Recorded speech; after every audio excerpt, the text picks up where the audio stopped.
Good evening, everyone, members, officers, members of the public, and everyone that's joining online. Apologies for the late start, but this is due to a traffic snarl up on the A133. One of the members of the committee is not here yet, but I've heard from him. He's on the way, so he shouldn't be too late now. Welcome to this meeting of the Planning Policy and Local Plan Committee today, Tuesday, 25th of August, held here in the committee room of the Clacton Town Hall. I'm pleased to open the meeting and thank you all for your attendance. I have a few words I'd like to say before we go to the actual agenda itself, so bear with me.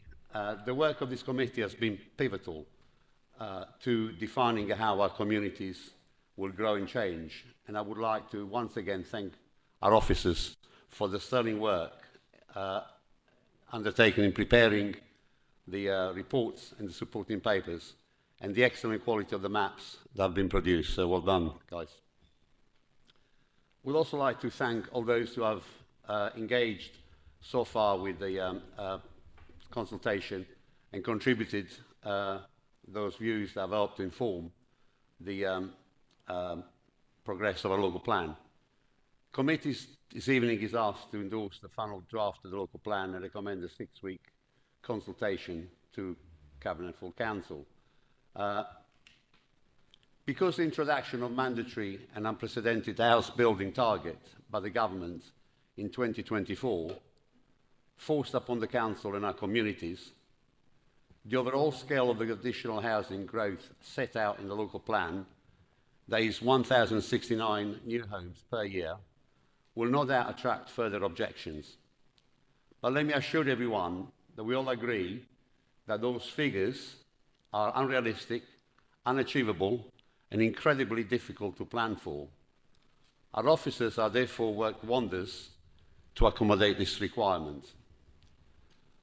Although the submission version contains notable changes that should address some of the previous objections, it still contains some unpopular policies and proposals needed to achieve the number of dwellings forced upon us.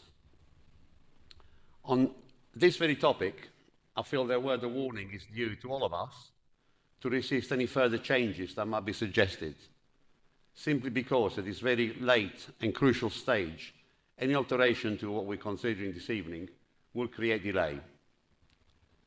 Anyone who strongly disagrees with what's been produced so far can argue their case when the plan will be heard in public in the new year, and of course, during the next round of public consultation that will soon get underway.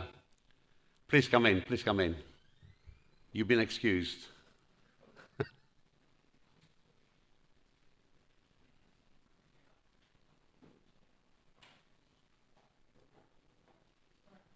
It's okay.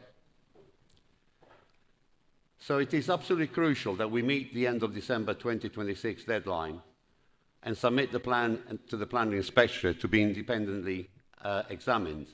If we don't, the risk is to be having to restart the whole process under a new planning system. And I think I'm right in saying that we all understand the consequences of that and the free-for-all regime that it will generate. When it comes to the appropriate stage of the agenda, I would very much like to ask officers to explain in more details the full meaning of Recommendation D on page 51, which asks committee to note that the submission of the local plan to the Secretary of State will need to happen before the 31st of December 26, or else the Council will need to begin the local plan review from scratch under a new system.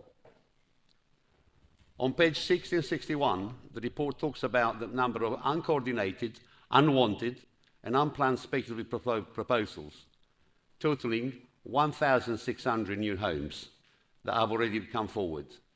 So it's imperative that we have a local plan in place as soon as possible.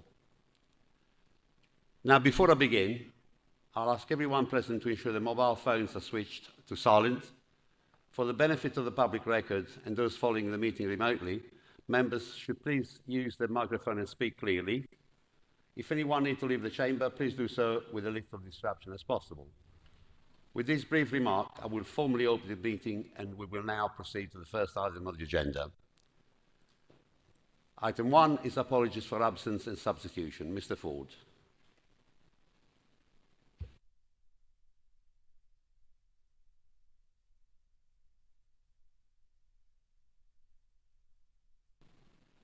It's flashing.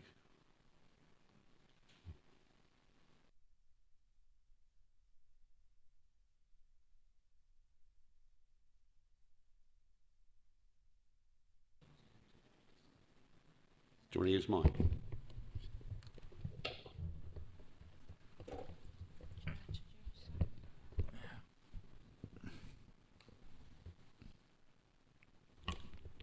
Can you? Ah, yes, I think that's working now. Thank you, Chairman. Yes, I can offer apologies for absence this evening from Councillor Everett, who is away on holiday at the moment. Thank you, Chairman.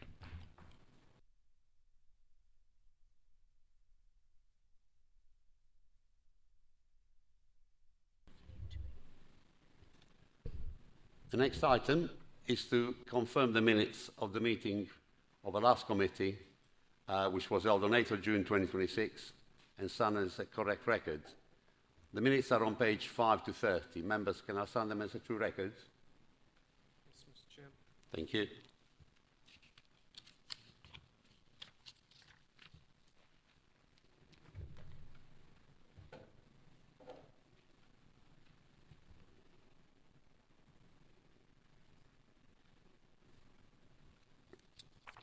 Thank you, Lisa.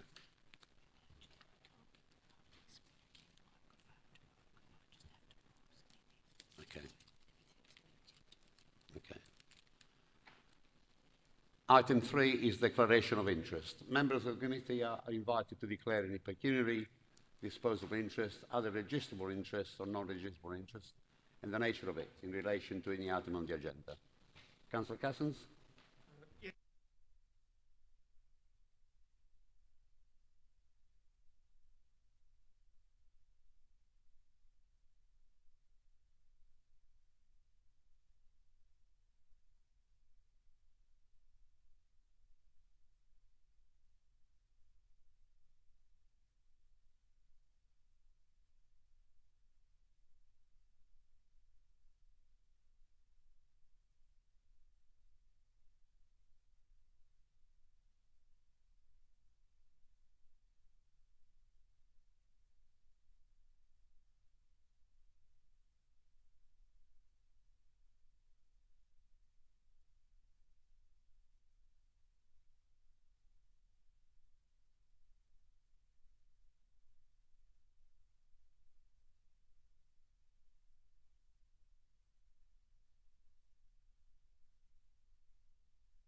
Thank you very much for that. That is noted.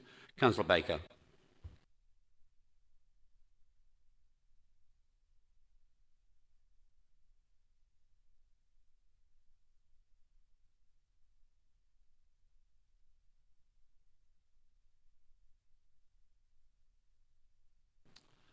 And on that note, I must also declare that I attend Lawful Action Group meetings, so that's as I did last committee.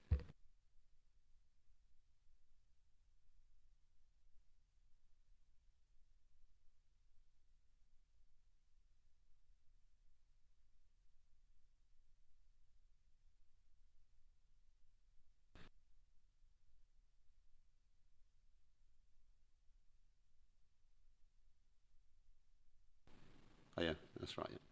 There's some technical issues that are being looked at, mainly to allow the public speakers to speak, which is quite important, I think. So I'll pause the meeting for a couple of minutes until we get some clarity on what the problem is. Thank you.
Here we go. We're on. Yeah, we're on. Testing, testing, 1, 2. Yeah, it works. Lisa, try yours because it's gone red now. Hello, can you hear me? Yes, yes.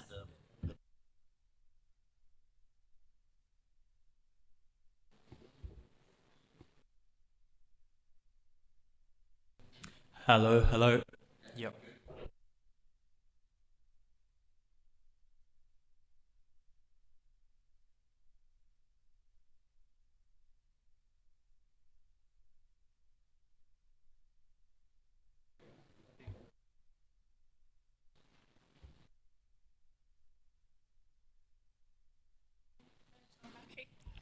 Okay, we're back on again. Excellent. Okay, so agenda item 4 is question or notice pursuant to Council Procedure Rule 38.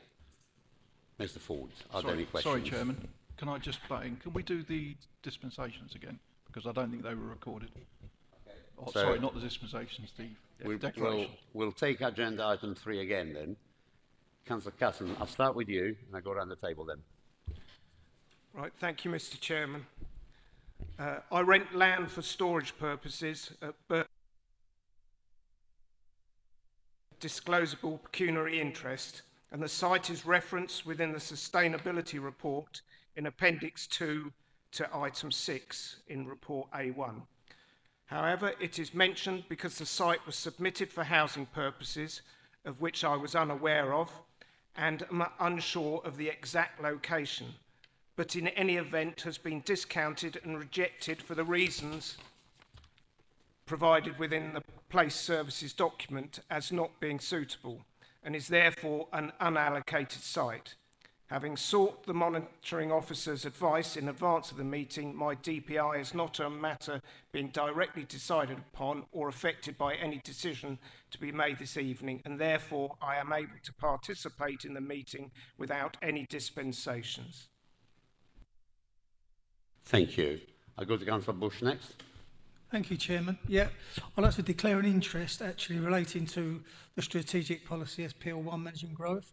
This reclassification of Little Oakley affects a part of my ward, and I just want to raise that with the committee here tonight. Thank you. Say things. Just for the record, because I know Councillor Baker also mentioned matters within his ward, there's no need to declare any type of interest, which means you can't take part because it's a ward matter. I'm sure everybody's ward is affected in one way or another, but thank you, Councillor Bush and Councillor Baker, for the point of information. Thanks. Councillor Baker, I'll come back to you. Thank you, Chairman. In that case, I noticed that one of the speakers is from the Lawford Tie Action Group, and for the purpose of transparency, I used to be a member of that and am no longer one. And I'll repeat on the same note, I do attend the Lawford Action Group meetings, as I declared at last meeting. Okay, so we've dealt with item 3. Item 4 is question on notice pursuant to Council Procedure Rule number 38. Mr. Ford. Thank you, Chairman. None received. The procedure for this can be found on page 31 to 32, and I've got a list of speakers. We have Mr. Bill Marshall, Mr. Martin Robeson, Mr. Matt Court, Mr. Tom Howard, Councillor Neil Stock, Mr. Will Vogt, and Miss Claire Taylor. So we go from the first. Mr. Marshall, would you like to come make your way to the front?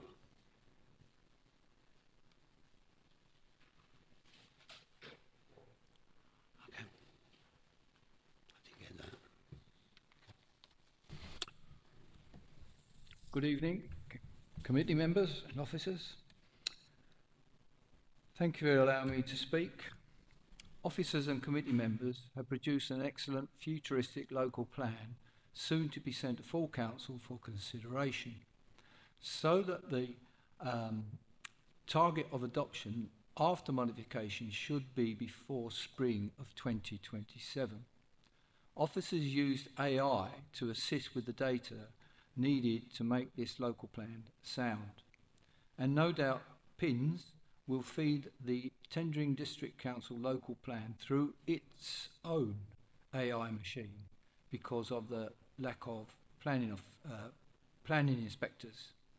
What confidence have officers got that this double AI process will be successful?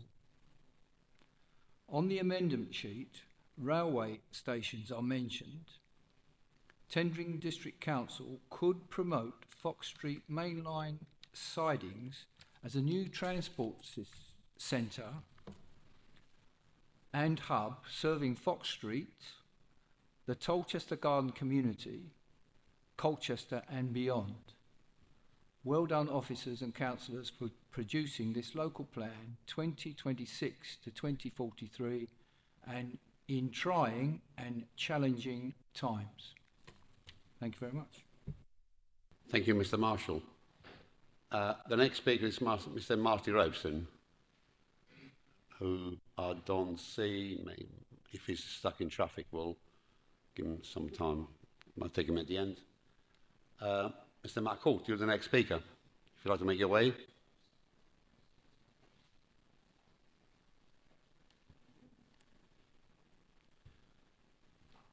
As you are accustomed, you have 3 minutes, and someone will give you a prompt when there's 30 seconds left. Lovely, thank you. Chairman, members, thank you. I'm here tonight as a Brightlingsea resident. On Sunday, I asked residents whether they wanted me to talk here, and the response was an overwhelming yes. Firstly, thank you for removing SAH4. Residents engaged and you guys listened, that's great. And this is not an anti-housing argument. I support the two sites at Whale House and the BT Exchange in Brightlingsea. My concern is the 3 greenfield allocations at Pannell Place, Vicarage Field and north of Robinson Road. Your requirement is 18,173 homes. This plan identifies 18,334. Remove all 75 from those 3 greenfield sites and you've still got 86 above the overall requirement. Pannell Place was consulted on for 10 homes. It's now proposed for 20 on the same site, despite TDC's own assessment identifying a nearby local wildlife site and a pond described as a likely wildlife habitat. Vicarage Field raises a much more fundamental question. In June 24, an independent planning inspector dismissed appeals for just 2 homes there. The inspector said that all of the site fell within the coastal protection belt. The proposals were unacceptable in principle, and it was an inappropriate location for a residential development. The inspector also found harm to Grade 2 listed Greythorpe nearby. Then, December 25, TDC's own assessment said this exact site is unsuitable. It questioned whether even 18 homes could be achieved and said even when with this number, it would most likely cause great heritage harm. Your preferred options map earlier this year still showed the field within the coastal protection belt. Yet now it is proposed for 30 homes, 15 times the amount the planning inspector said no to. And the new sustainability appraisal describes it as outside the belt. What's changed? What new evidence turned a site TDC assessed as unsuitable for 2 homes a couple of years ago, or 18 homes in December, into an allocation of 30 today? And MSA 35 Robinson Road cannot be considered in isolation. There is already implemented permission along that corridor for 104 holiday lodges, 36 retirement units and 5 houses, and an even larger application is pending decision. We don't know what real-world impact this will have yet. Brightlingsea is a single access settlement. That cumulative impact must matter. MSA 34 and 35 were not in the Regulation 18 consultation. Documents being technically public on the website is not the same as meaningful public engagement. So my request is simple. 20 seconds. Please remove these 3 greenfield additions and move on with the rest of the plan. Move the plan forward. Use the sensible sites, meet the housing requirement, but do not permanently sacrifice more of Brightlingsea green edge unless you can demonstrate it is genuinely necessary. Thank you. Thank you, Mr. Court. The next speaker is Mr. Tom Howard.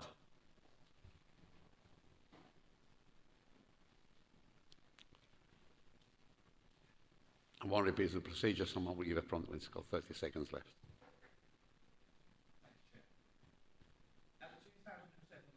Inquiry, I successfully made representations to the planning inspector to separate Little Oakley from the Harwich urban development area.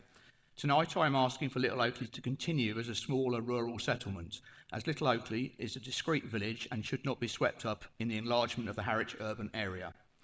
I am not opposing the substantial new development between Low Road, Deans Lane and the Essex Way, as all of this is in Dovercourt and Ramsey and continues to fall within the proposed Harwich urban development area after adopting my proposed revision. I suggest that the Harwich urban development boundary should run along Maze Lane between the school and Harwich Road.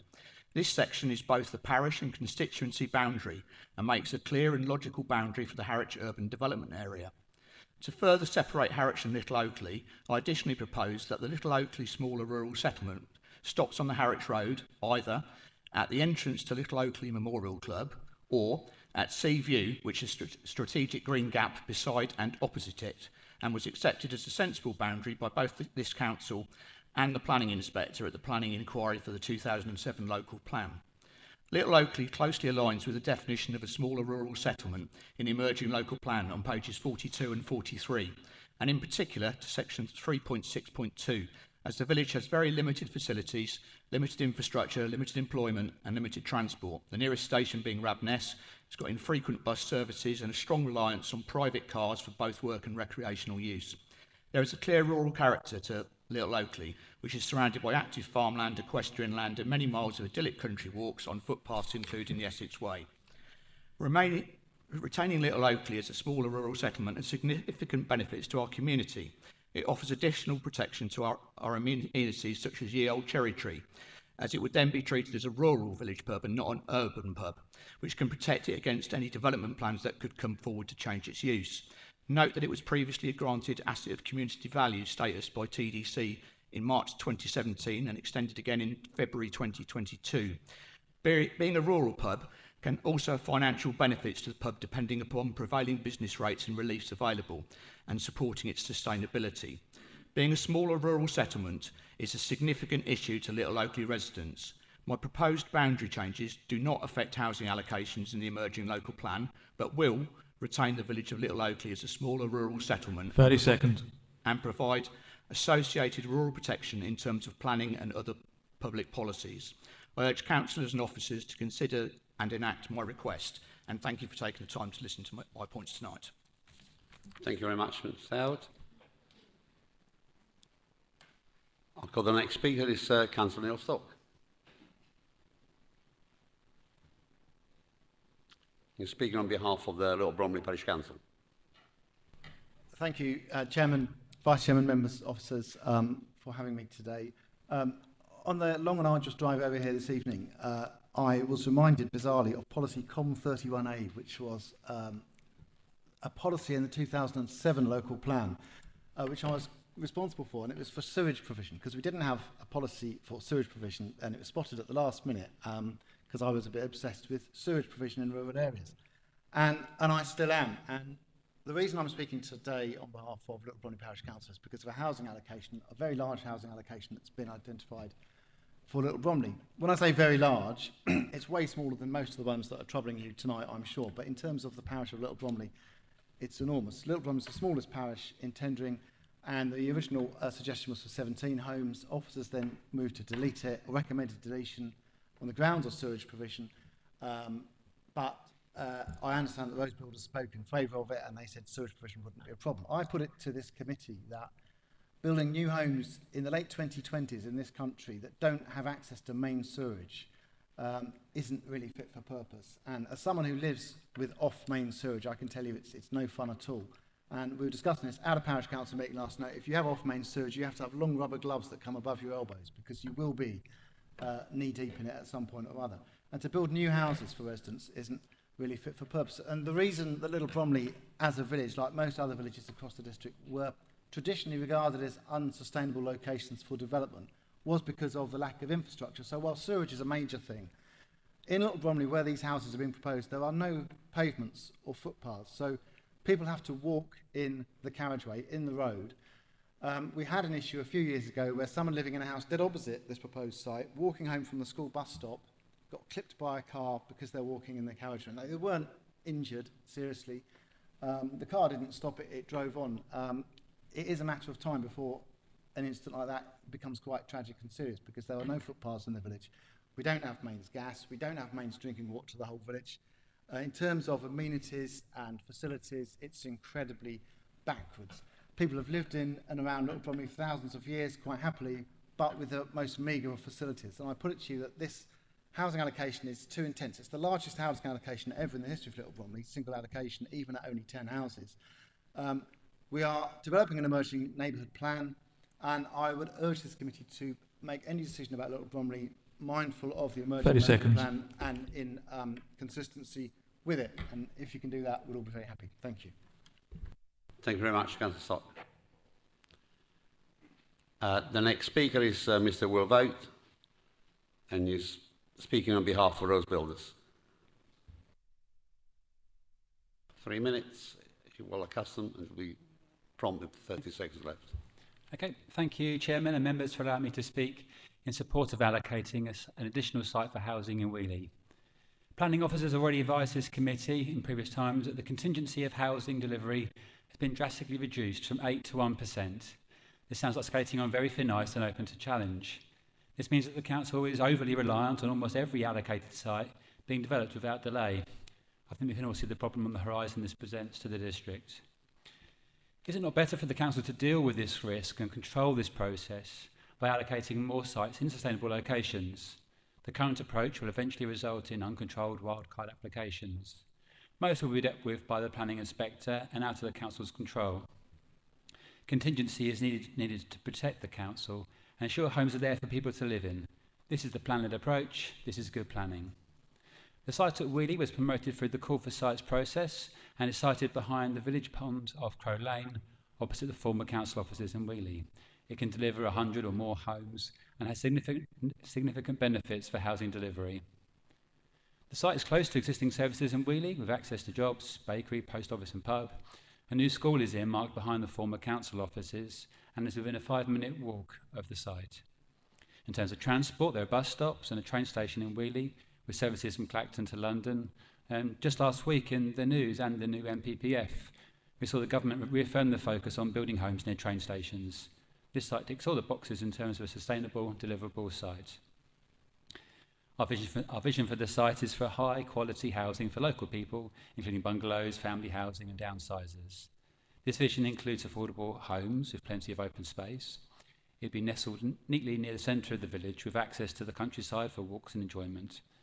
The area around the pond could be enlarged to give Wheelie a green at its centre, give it a heart. In the light of the challenge ahead for the council and all parts of the construction industry, good planning makes a strong case for the allocation of this site. Therefore, I respectfully ask the council to include this site within the local plan. Thank you. Thank you, Mr. Vogt. The next speaker is Mrs. Claire Taylor, who's speaking on behalf of the Lawford Thai Action Group. You have 3 minutes, and you'll get prompt when there's 30 seconds left. Mr. Chairman, members of the committee and officers, thank you for giving me the opportunity to speak today. The Lawford Thai Action Group is extremely grateful for the decision to designate Lawford Thai Field as a safeguarded open space. I cannot overstate what this means to so many people of Lawford. I can share with you that on the 8th, 9th and 21st of August, we counted how many people used public footpaths on this field. On the 8th of August, we counted 197 people. On the 9th, 1,260 when there was a community fun day, and 279 on the 21st of August. This designation for protection is more than a planning policy outcome. It's a recognition of the value that Lawford Thai Field holds for our community. This field is located in the zone of influence of the Store Estuary SPA and Ramsar sites, which was referred to by an inspector when she dismissed a planning appeal in 2018. This designation therefore recognises this landscape for wildlife and heritage, the place of quiet enjoyment for so many of us, and of the green space that supports well-being, biodiversity and the character of Lawford itself. For many of us, Lawford Tye Field is part of our daily life, a place where families, children and neighbours meet, and where we escape the new urban field created by the recent substantial wave of housing development in Lawford. Safeguarding this field ensures that future generations will inherit an importance of this piece of land, which promotes connection, identity and a sense of belonging. The decision demonstrates a thoughtful balance between growth and preservation. Planning can be both forward-looking and protective of what makes our area so special. Tye Henge, a 4,000-year-old scheduled ancient monument on this field, is a quiet and powerful reminder that generations before us walked the same grounds. By protecting it, we ensure that this valuable piece of history remains unbroken and that future residents will still be able to stand there and feel that sense of continuity and connection to something older and deeper than any of us. This field is also a sanctuary for important wildlife, including several species of insects and bats whose habitat is threatened, part of a fragile food web and ecosystem that depends on places like Lawford Tye Field to survive. In safeguarding this space, you have protected an irreplaceable piece of our natural heritage. Lawford Tye Action Group will be running a petition of support together with the Parish Council and local council officers to ensure strong and informed public engagement. We acknowledge the careful consideration and the evidence-based approach and willingness to listen to community voices that have led to this outcome. So on behalf of all of those who care deeply about Lawford Tye Field, thank you, we are truly grateful. Thank you, Mrs. Taylor. Good evening, Mr. Robeson. You must have got caught in the traffic like the rest of us. Would you like to come? I had you down as first speaker, so I'll come to you first. Yeah, please do.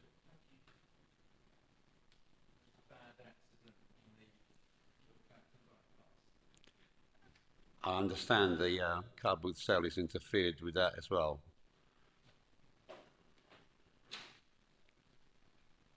Please take your time.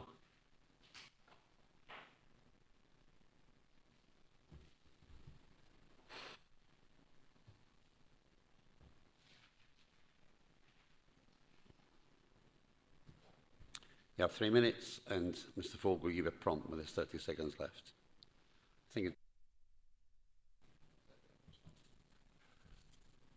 Thank you, Chair, members. I'm Martin Robeson. I'm a town planning consultant that's been working with developers in and around Clacton and Colchester for the last 40 years. So I know this place and the politics. It's changed a lot. I remember the Labour Party. I remember tendering first. I remember UKIP. I remember lots of changes of colour, and you still made progress, notwithstanding all that, and you've been guided by some fantastic officers over that period. To my credit and my client's credit, I've been involved in the Brook Retail Park, the Tesco, the B&Q, the Currys, even the Clacton Shopping Village. People don't remember the beginnings of that, and our efforts to stop the scheme in Braintree so Clacton could get all the benefits.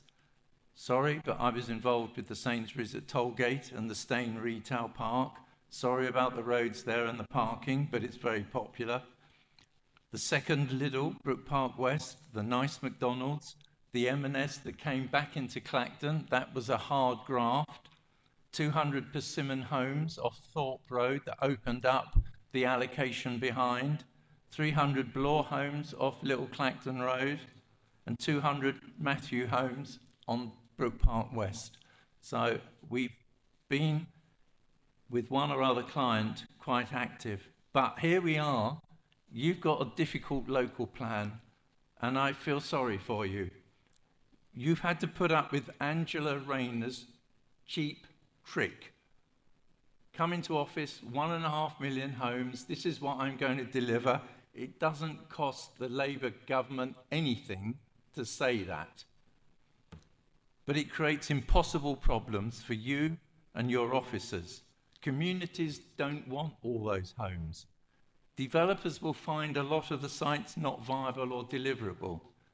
It's a lot of wasted work. But you have to do it, otherwise the government's going to step in.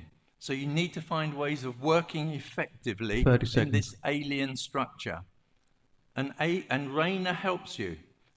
There's a message in the new NPPF. Only consult statutory consultees if you need to. And there's plenty of examples here and around tendering where you really shouldn't have bothered to stop and ask people. I've had a letter from Essex County Council local lead flood authority. 5 months after the application went in, it should have just been sent back to them. There's lots of worthy projects to support, lots of worthy allocations. What you need to do is make your local plan policies work for the developers who really want to help you.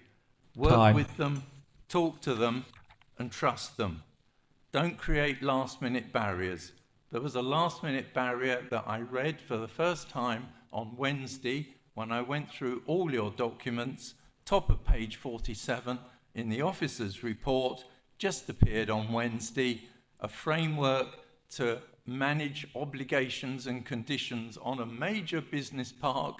No objections, everybody wants it, but the developer will be doing those things anyway. So have faith in experienced developers and their advisors, those who want to work with you. Thank you very much. Thank you, Mr. Robson. I did allow a little bit of time to recover from your journey here. The last speaker, who I did not announce at the beginning, was a different list. It's Mr. Mark Edgley, Associate Partner of Sellers Property. If you'd like to make your way to the microphone. Got 3 minutes, and Mr. Ford will give a prompt of 30 seconds.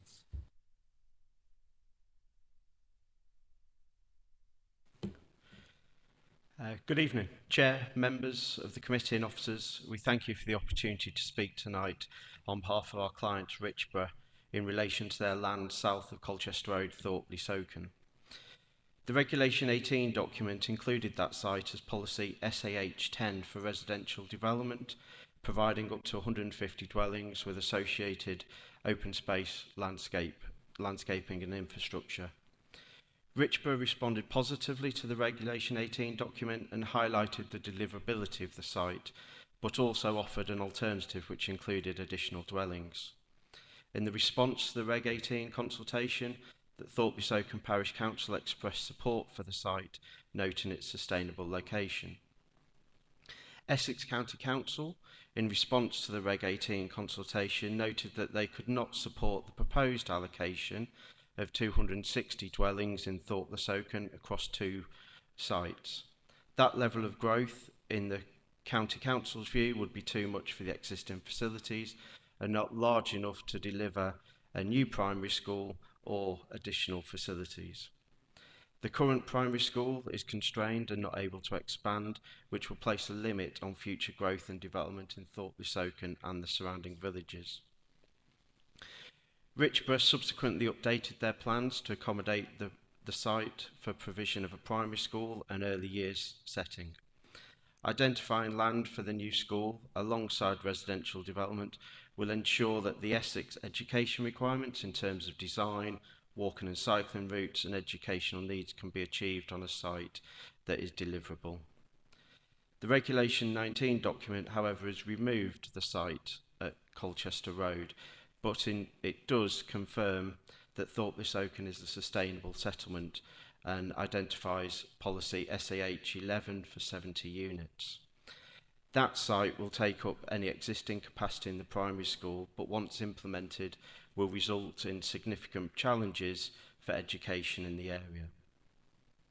As required by national policy, a local plan needs to be positively prepared, justified and effective, and capable of responding to change over the plan period. By removing the allocation on the land south of Colchester Road, the plan in our view is not justified or effective, as it fails to address a known constraint in relation to primary education in the area. Richborough have engaged with Essex Education and they've confirmed that primary and early years capacity is oversubscribed and they have no strategy in place to accommodate any future demand that may arise.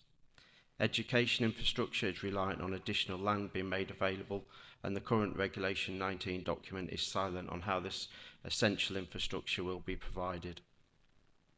We respectfully request that the land at Colchester Road is reinstated as an application in the Reg 19 document, and we thank you for your time and look forward to continuing to work with you. Thank you. Thank you, Mr. Edgerly. I would like to thank all the speakers for their presentations, and I will ask Gary Guyver and Paul Woods to pick up those matters raised during the public speaking session, as most of the topics have been mentioned are very much part of the agenda item that we are about to go into.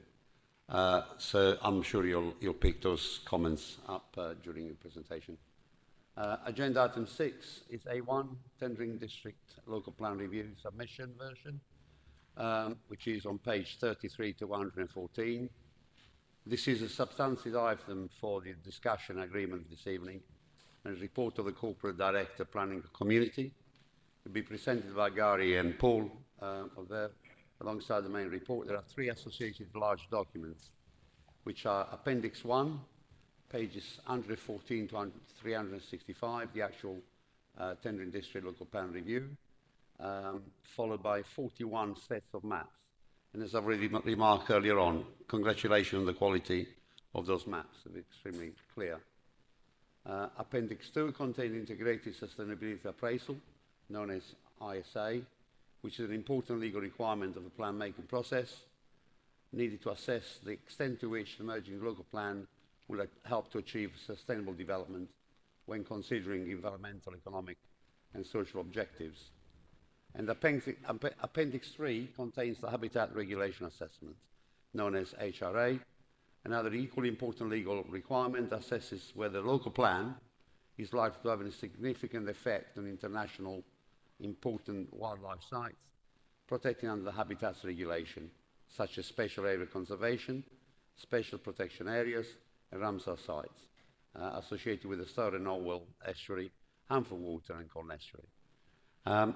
Without further ado, I will pass on to Gary and Paul, and I'm sure that you will touch on the newly refreshed, newly published NPPF that was circulated to all the members of the committee earlier on.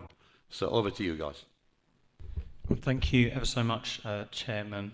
Good evening, councillors. Good evening, ladies and gentlemen.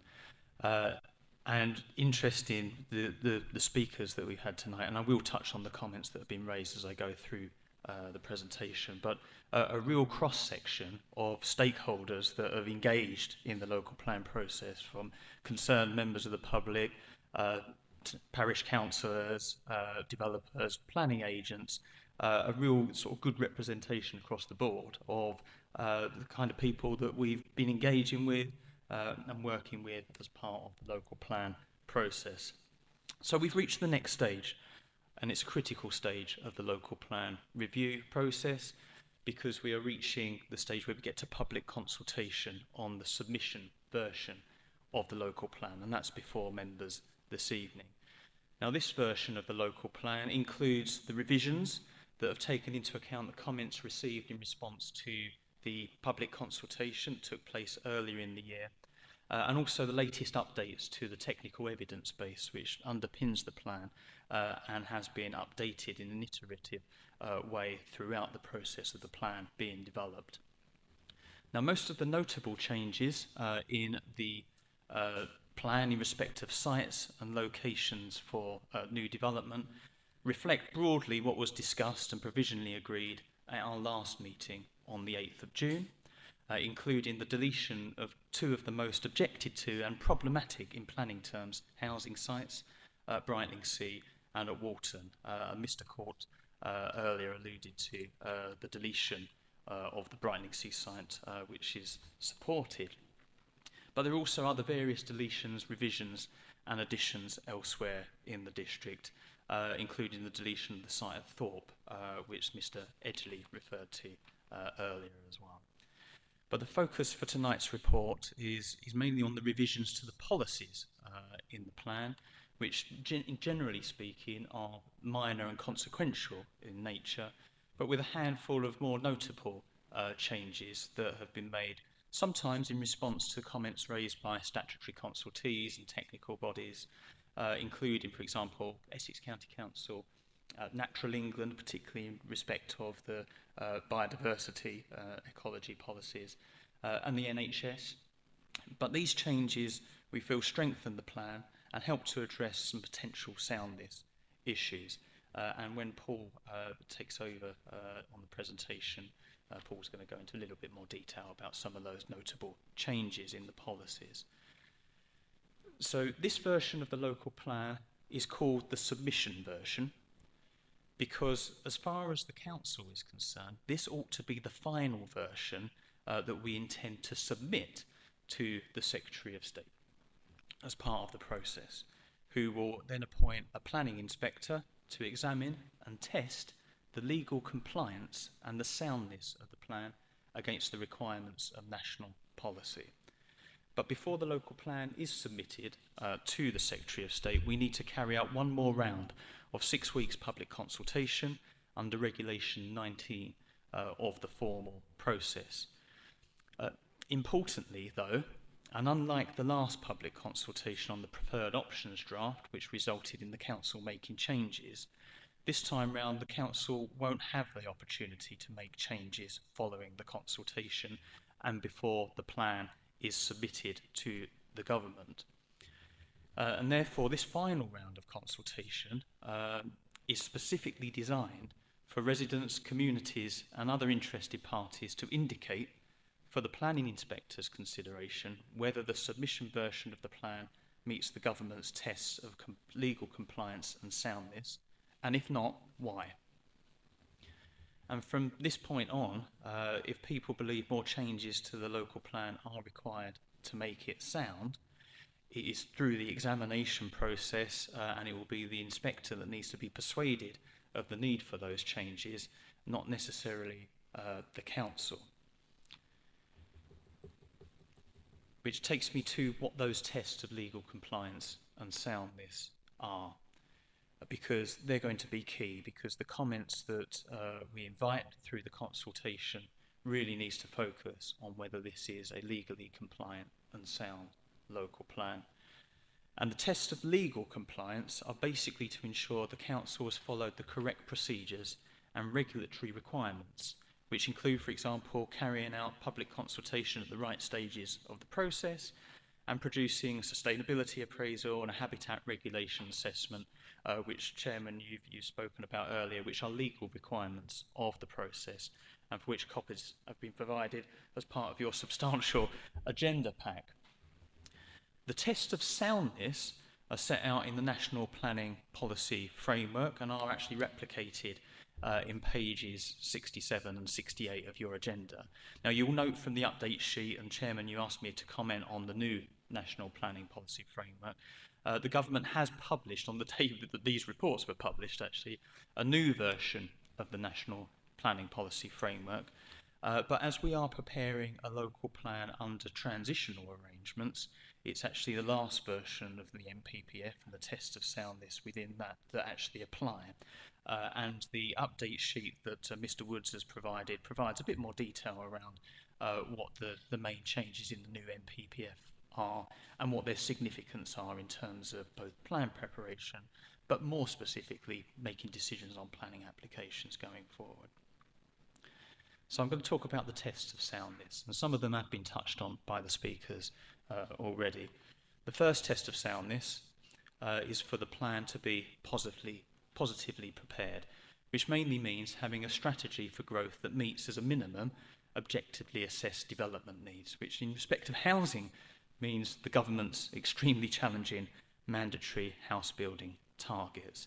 And from the comments from our speakers this evening, I think there is a recognition that this local plan has been produced really against the backdrop of the most extraordinary circumstances in terms of changes in national planning policy and the introduction of these mandatory house building targets. Targets that, as you've said yourself, Chairman, are much higher than the council feels is appropriate and deliverable for the district. But as Mr. Robeson said, you know, we have to do it. It is the process. That is a requirement of national policy. And we've done the best job that we can as a council in engagement with our communities. And your officers believe that the submission version of this plan does meet with this requirement of soundness. Albeit it is noted that there is very limited headroom contingency in the housing numbers following the deletion of certain sites. And I would expect, therefore, that there will be a number of landowners, developers and planning agents that will make representations to try and persuade the inspector that our plan should include more, not fewer sites for housing. Of course, Mr. Vogt made that point in his representations to the committee that we do have a very fine level of contingency, but we discussed that in length at the last meeting, and we also discussed the risks around that as well, which I believe are well understood. I wouldn't advocate making any significant changes, particularly inclusion of new sites at this stage of the process. We need to, the evidence base that supports the local plan has been prepared, and particularly thinking about cumulative impacts of development, whether that be on transport or the environment, has been taken into account the proposals that are in this draft local plan. So I wouldn't advocate a decision to include additional significant sites in the plan at this stage. But Mr. Vogt and other developers and landowners who have those concerns can make those points as part of the consultation at Regulation 19 stage. But although we have a very fine level of contingency, the plan is very positive because it provides not only for growth in the short term and the medium term to meet the 5-year requirements, which are so important now under national policy, but it is also has a vision for the much longer term as well, which with the Garden Village proposals in particular sets a framework for much longer term development into the 2050s and 2060s. This is a plan for multiple generations. This is not just a quick fix. This is a plan that has a positive vision behind it. The second test of soundness is for the local plan to be justified, which means it must set out an appropriate strategy for growth, taking into account the reasonable alternatives and based on proportionate evidence. And members, you'll recall from previous meetings and reports, and it has already been raised in some of the comments from speakers, that the housing number that's being imposed upon the district is so high that actually the number of options and permutations for how you accommodate that level of growth in a sustainable manner is severely limited by our geography and our physical, environmental and infrastructure constraints. And under the circumstances, I think it's been very challenging to bring this plan forward, but it is a plan with a strategy that is justified. And I expect people will object to the local plan spatial strategy and try and argue that the plan isn't justified, but to date we haven't seen anything put forward by landowners, developers or others, other than site-specific proposals, that might be considered to be a reasonable alternative approach to the overall strategy. The third test of soundness is for the local plan to be effective, which mainly means that the development proposed is actually deliverable over the plan period, and actually the policies that are in place are deliverable and viable as well. And this is where we expect to see the strongest challenge from objectors to the plan, particularly landowners and developers, possibly also residents and communities, that will argue that certain sites won't come forward for development in the timescales envisaged, and therefore other alternative sites should be included instead. But as we discussed at length at our last meeting, we know that the realistic deliverability of the large garden villages proposed for Hare Green and Horsley Cross and the limited headroom contingency in the housing numbers will be challenged, and we know that that will come under a lot of scrutiny from the inspector as part of the examination process, and we discussed at length the risks around that at the last meeting, and the council will need to prepare to defend its position with evidence as part of the examination process, and we are prepared to do that. The fourth and final test of soundness requires consistency with national planning policy. And whilst we and many of our residents do not like certain aspects of national policy, particularly the mandatory house building targets that are forcing us to plan for far more development than we think is appropriate for our district, it is a requirement.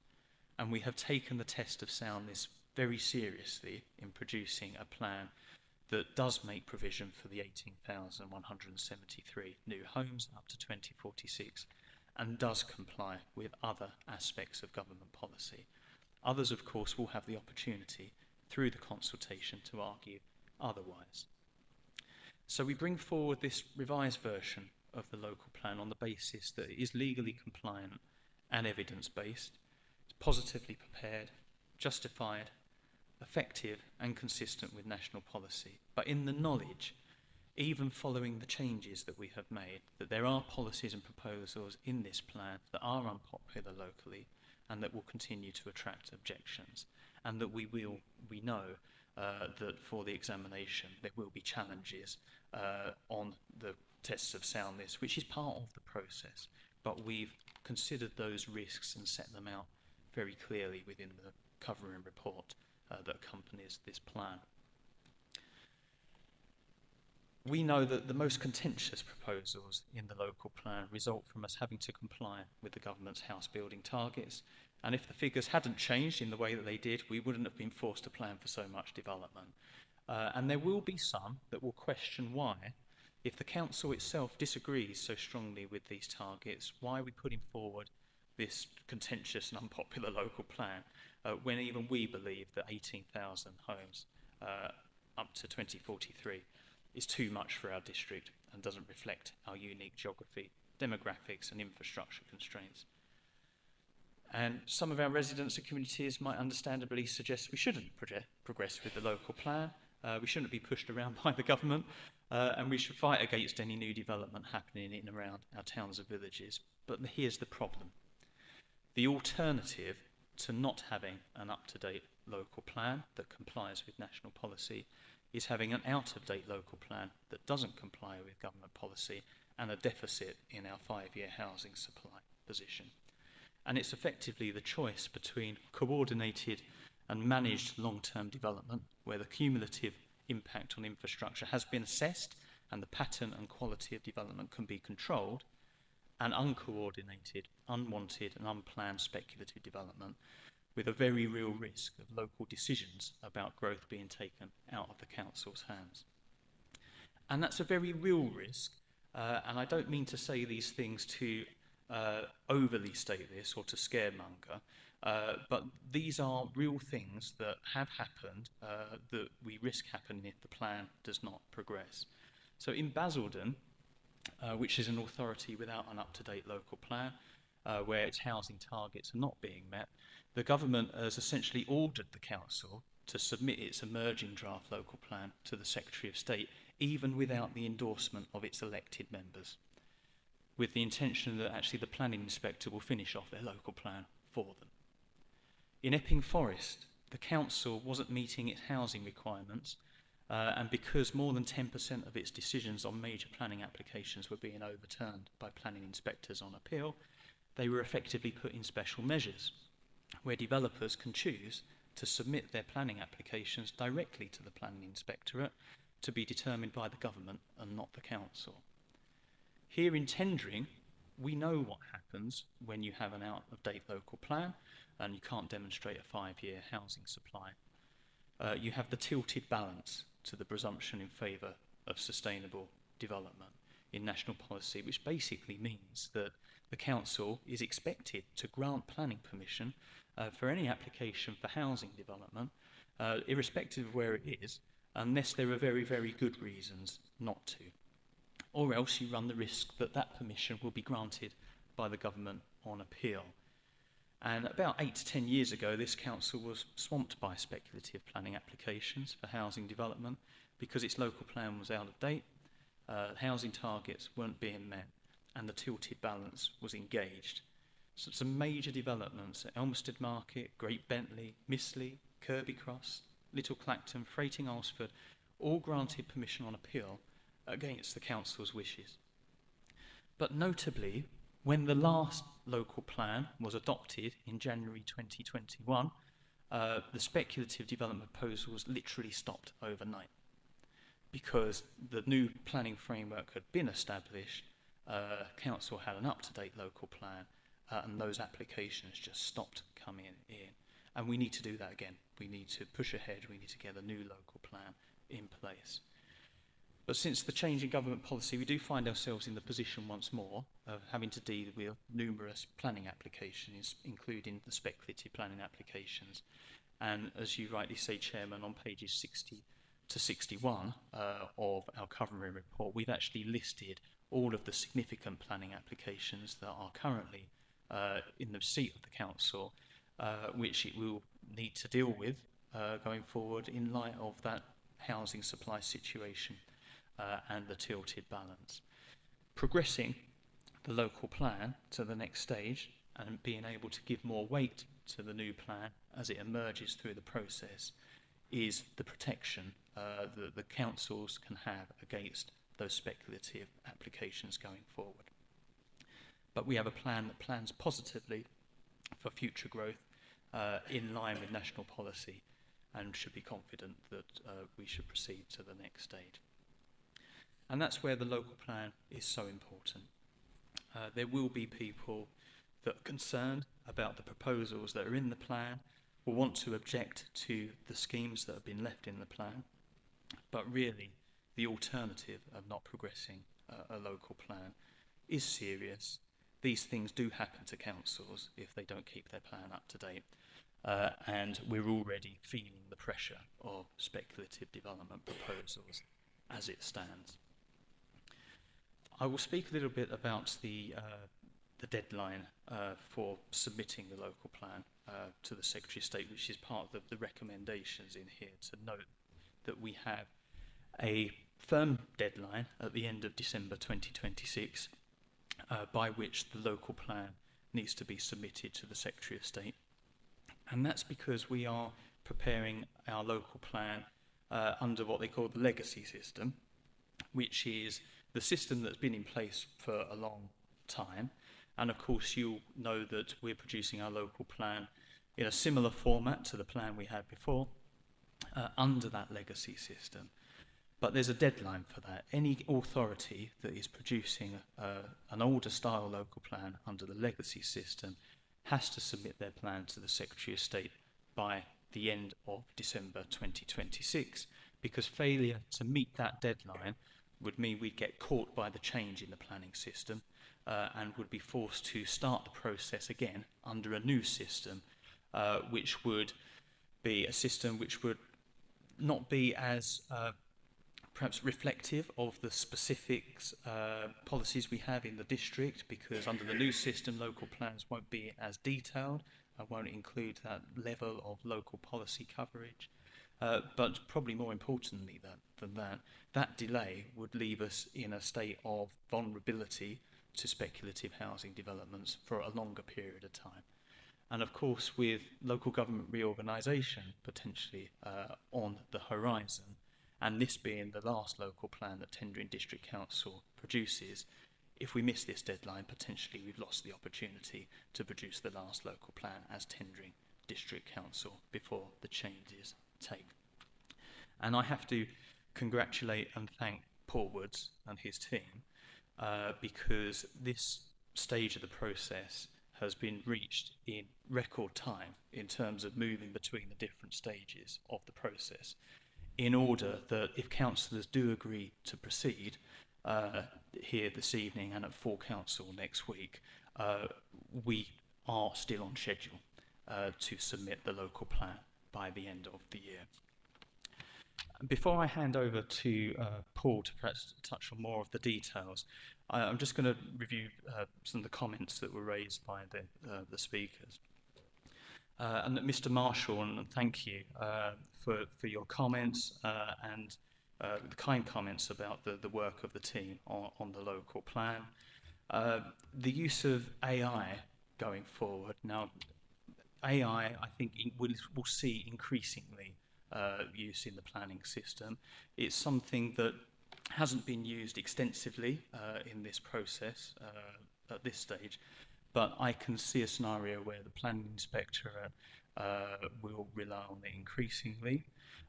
And there have always also been trials across different parts of the country of how to utilise AI systems in the determination of planning applications.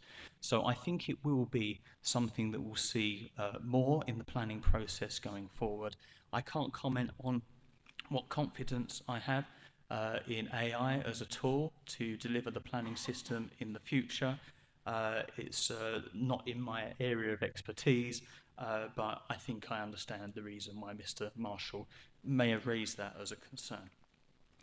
And in terms of Fox Street and a potential location for a railway station, of course, I mean, that could be a suggestion that Mr. Marshall puts forward as part of the Regulation 19 consultation. But I have some experience in exploring the possibility of establishing new railway stations, both at Clacton. Thorrington was a notable one, and Councillor Stock might remember actually some of the discussions we had about Thorrington and whether a new railway halt should be established there.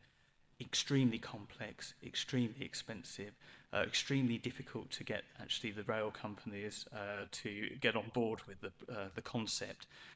But do feel free, Mr. Marshall, to put that forward as a suggestion through the consultation. Mr. Court, thank you for your comments and support for the removal of site SAH4. I note that Mr. Court has suggested that some of the other greenfield sites around the Brightening Sea area should come out of the plan, but I would raise caution about that, because although there is headroom within the plan, the headroom now is very, very limited. And as we discussed last time, there are risks around progressing the plan with limited headroom. And of course, to take more sites out would reduce that headroom even further, and I wouldn't be advocating that. I'm not going to talk in great detail about the specific sites, but to say in terms of cumulative impacts of sites, for example, in Robertson Road and around other developments in the area, we are taking the cumulative impacts of development into account, both through the transport evidence that sits alongside the local plan, and in terms of ecological evidence, the HRA, and in terms of those ecological impacts on designated sites. That's what the Habitat Regulation Assessment specialises in, and its findings are taken into account in this plan. In terms of the Coastal Protection Belt, that is a local designation over which the council does have the discretion to amend accordingly in response to development pressures. I note the comment that's made. I wouldn't advocate making any changes to the plan. Mr. Court can, of course, make those representations through Regulation 19. Mr. Howard, thank you very much for the comments, and I recall all of the discussions that we had around the last local plan about why you would define Little Oakley separately.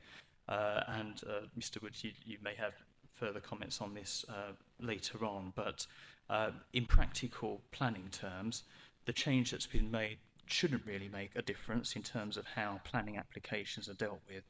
And if anything, the approach brings a bit more consistency with the approach taken, for example, in Lawford, Manningtree, Missley, where there is one settlement boundary, although it straddles different parishes. Similarly, sort of Frinton, Walton, Kirby area, similarly, Harwich, Parkston, Ramsey. But that said, if the committee had a strong view that the line should be reinstated to what it was in the previous draft for some of the reasons that Mr. Howard had, it wouldn't be a major problem, but my preference would be that Mr. Howard makes those representations through the consultation. And thank you, Councillor Stock, for your comments about Little Bromley. I'm not intended to speak more about that. That was a subject that was discussed quite extensively at the last meeting around the Anglian Water objection. And of course, there was a recommendation at the time that perhaps the site should come out. There was a discussion that led to the site being reinstated. I don't believe that keeping the site in the plan constitutes a major soundness issue for the local plan, but if the committee wants to reconsider that position through their debate, of course, you're free to do so, but I'm not looking to add any additional advice at this stage. Mr. Vogt, suggestion that the plan is overly reliant on other sites. We understand and we've documented and discussed the risks around having a plan which has a limited level of headroom. I do not advocate adding in additional sites at this stage. I think that would be for Mr. Vogt and others to make representations to the consultation. And again, the point that the evidence base has been updated, the cumulative impact assessments around transport, around the environmental impacts, sustainability appraisal reflect the plan that is in front of you today. And adding additional sites at this stage would not be something I advocate. There are good reasons why that site has not been included in the local plan, and I would stick with those reasons and allow the developer to make their representations as part of the consultation. Ms. Taylor, thank you very much for your comments, and I'm pleased that the recommendation to extend the open space designation at Lawford Tye meets with local approval, and of course we'll see in due course how the threat to that area and the applications pan out. But having been in attendance at the last public inquiry and given evidence in the inquiry, I recall very well the specific issues and the value of that area. Mr. Robeson, thank you, and I think we all recognise sort of Mr. Robeson's long service working in the tendering area on behalf of his clients and bringing some significant investment to our area, particularly Clacton. I note his concern about consultees and that under the MPPF you don't necessarily have to consult every statutory consultee to be able to make decisions. That's of course with my other hat on in terms of development management. That's something that we will be taking on board going forward. And in terms of additional requirements added into policies on development, it's always a fine balance, because of course we are considering the public position on developments as well, and the public wants a lot of assurance about developments being progressed in the most effective way, in the most sound way, and whereas members of the public will want to see a lot more safeguards set out within policy, it's understandable why developers, planning agents would prefer to see less than that. And I don't think it's a case at all of mistrust of the development industry. There are some great professionals in our development industry, and there are some great professionals that work in our area in the private sector to bring forward investment. It's not a criticism of those. It's the council doing its due diligence to ensure that it's putting the right safeguards in its plan for the benefit of our district. But of course, Mr. Robeson and his clients can make representations through the consultation. Mr. Edgerly, thanks very much in respect of comments on the site in Thorpe. That site was removed from the plan specifically in response to the point that was made by Essex County Council in their representations. I know the point that Mr. Edgerly has raised about, well, what is the plan for actually resolving that capacity issue? But what we are doing, of course, we are constantly in consultation with our colleagues at Essex County Council. They will be a consultee, of course, on this next stage of the plan, and from the discussions we've had with our colleagues in the County Council, the removal of that site from the plan and the retention of the smaller site elsewhere in Thorpe, the Soken, I think has been agreed as an acceptable approach, but we will see if they make further comments through the Reg 19 consultation, which of course Mr. Edgerly and his clients can do through that through the process as well. And Mr. Edgerly rightly referred to the tests of soundness, which are key to this. These are the tests of soundness that people need to consider when making their representations at the next stage, and they are the tests that our plan will be judged against as part of the examination process. And at that point, Chairman, it would be my intention to ask Paul to talk a bit more about some of the specifics in the plan. Before I go over to you, Paul, is there any burning questions to Gary from the committee? No? Okay. Paul, would you like to carry on? Thank you. Thank you, Chairman. Good evening, councillors. One of the guiding principles that the committee established when we began this process back in 2023 was that the review of the local plan would be informed by proportionate, necessary and affordable updates to the relevant technical evidence, with the aim of ensuring the updated plan has a sound basis while achieving the best value for money for Tentering's residents.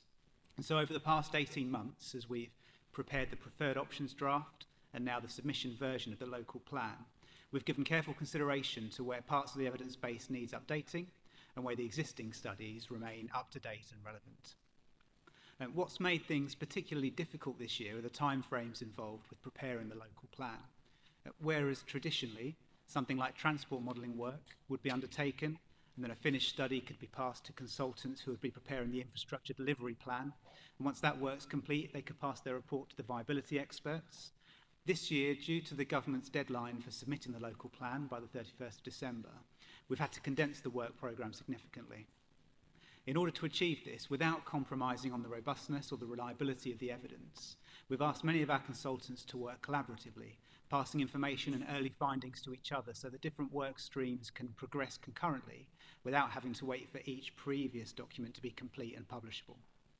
And it's important to explain this in order to understand how this local plan has come together, because although the documents in the evidence base, many of them are dated July or August 2026, our consultants have shared emerging findings with us as work has progressed, which has allowed us to draft policies, update maps, and prepare these committee papers in such a short period of time, and in some cases, before we've been able to publish the finished studies themselves.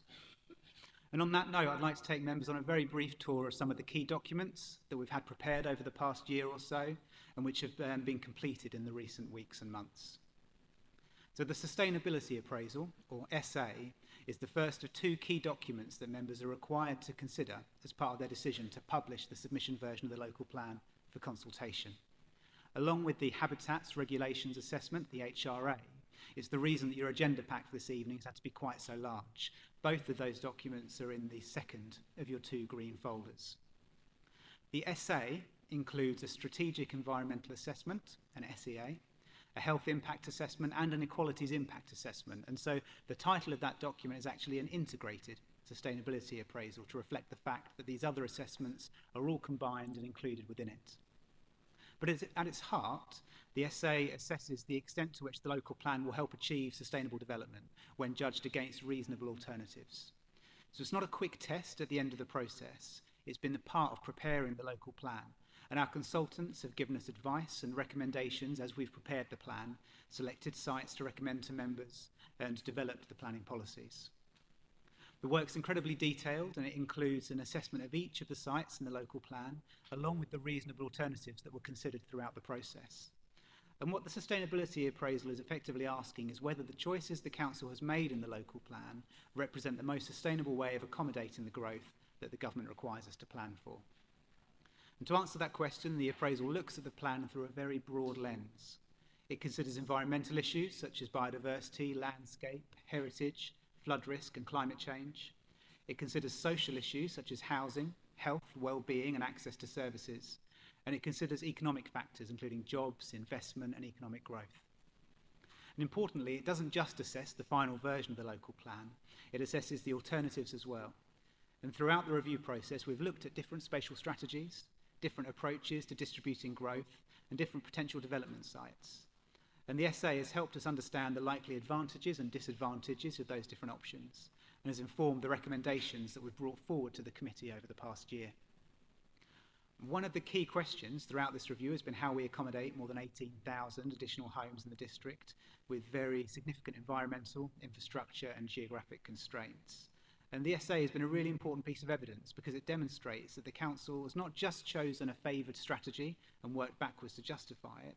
Rather, we've tested the alternatives, we've considered the consequences of different approaches before arriving at the strategy that's in the submission version of the local plan. And overall, the conclusions are broadly what you might expect from a local plan of this scale. The appraisal identifies significant positive effects from delivering new homes and jobs and infrastructure, from biodiversity net gain, green infrastructure improvements, and measures to address climate change. But it also recognises that development at this scale will inevitably create challenges and potential impacts. The essay identifies areas where there could be adverse or uncertain effects relating to areas like transport and landscape character, heritage assets, biodiversity, agricultural land, water resources, and flood risk. And it's not a criticism of the local plan, it's just the reality of planning for this level of growth. But the important point is that those impacts have been identified, they've been assessed, and where possible they've been addressed through the policies in the plan, through site-specific requirements, and through the wider evidence base that supports it.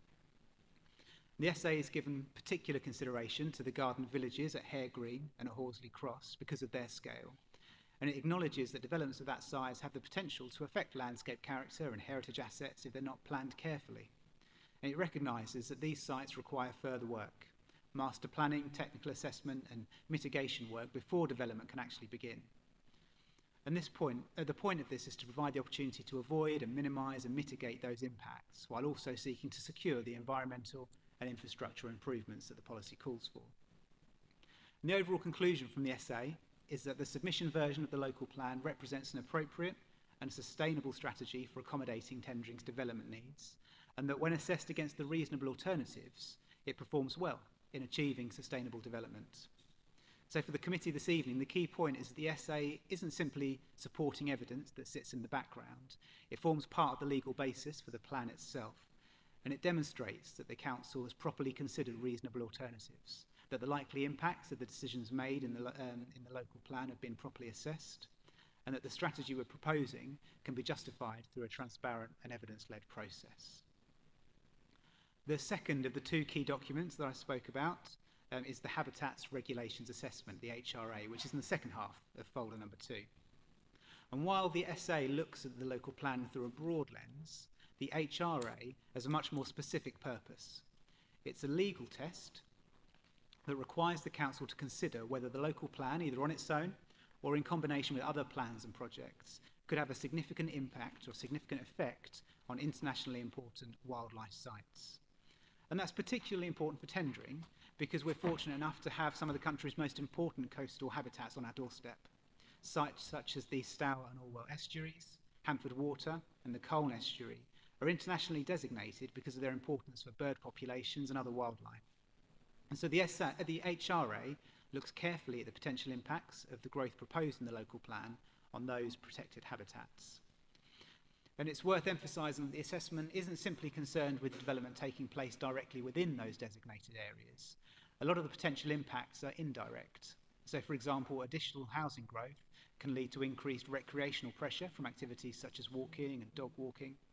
There can be implications for water quality and wastewater treatment infrastructure. And there can be impacts on what is known as functionally linked land, where land outside a designated site is still important to the protected species for things like feeding.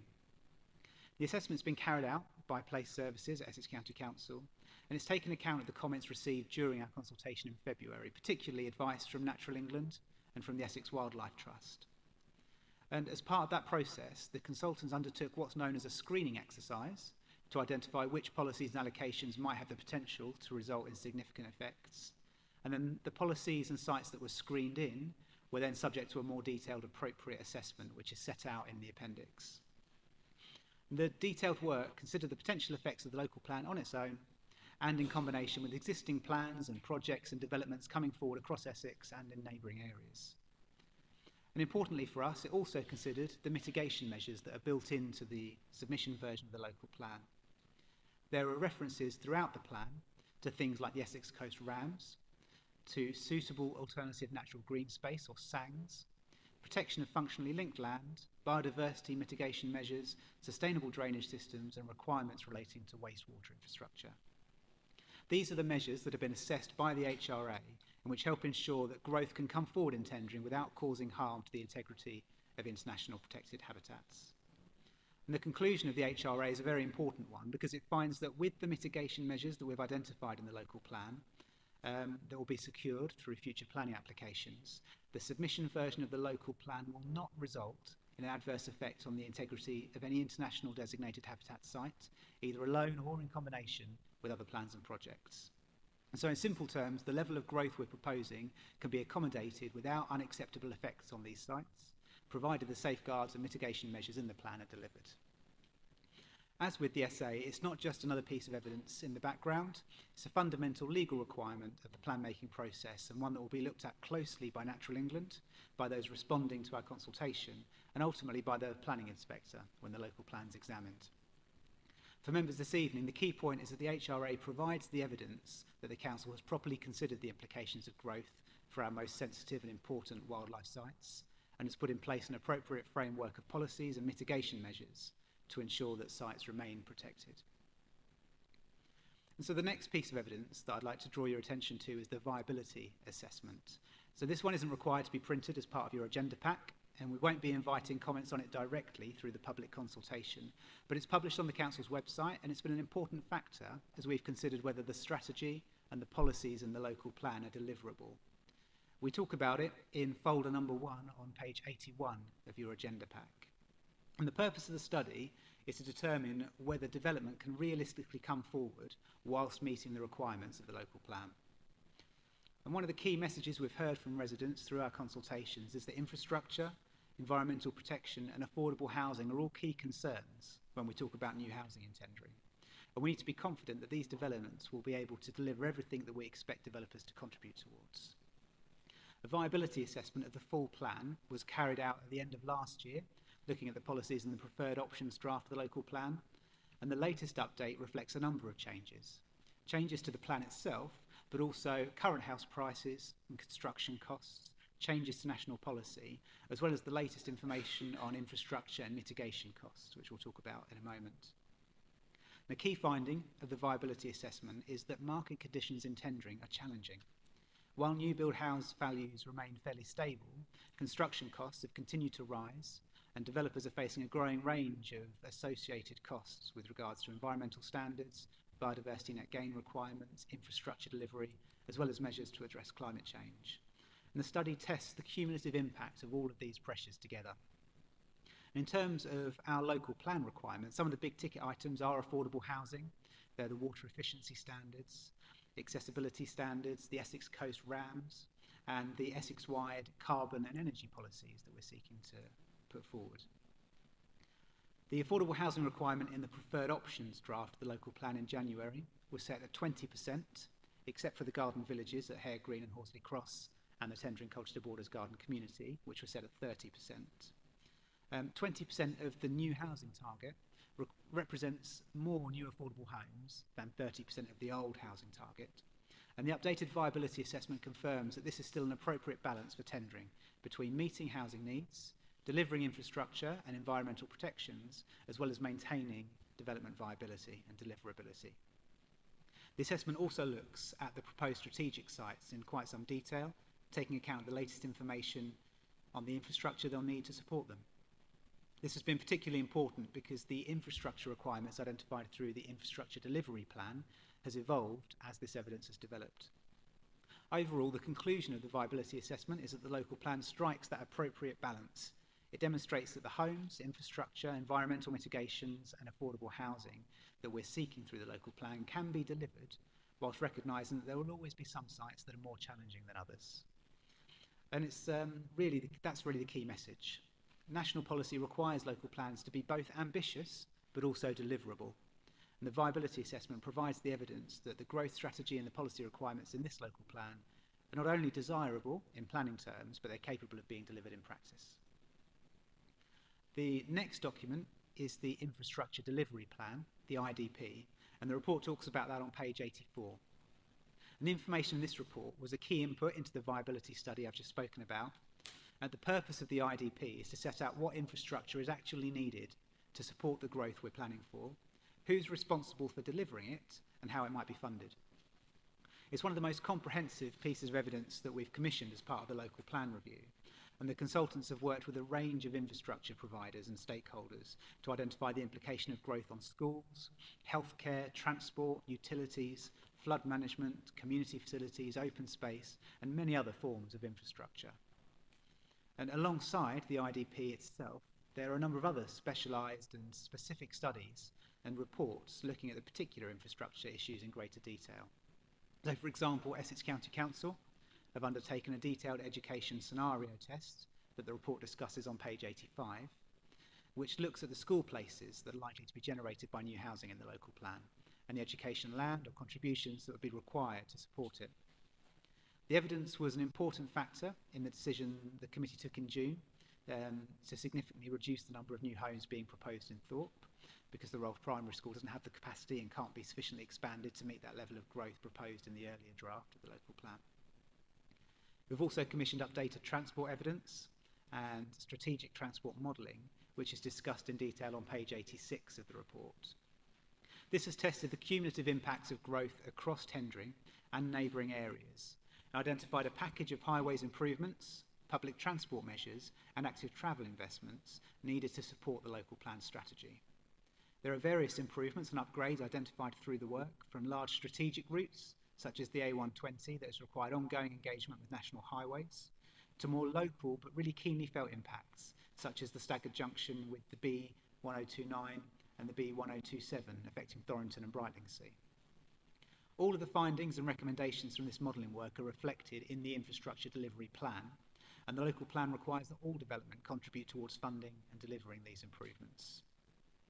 And because water and wastewater are becoming increasingly key issues for the local plan, our water cycle study, which is discussed on page 89 of the agenda, has been updated to reflect the submission version of the local plan, looking in detail at wastewater treatment, flood risk and environmental capacity. There are areas in the district where some significant investment and upgrades are going to be required, but there's nothing identified in that report that can't be addressed through the policy requirements in the local plan.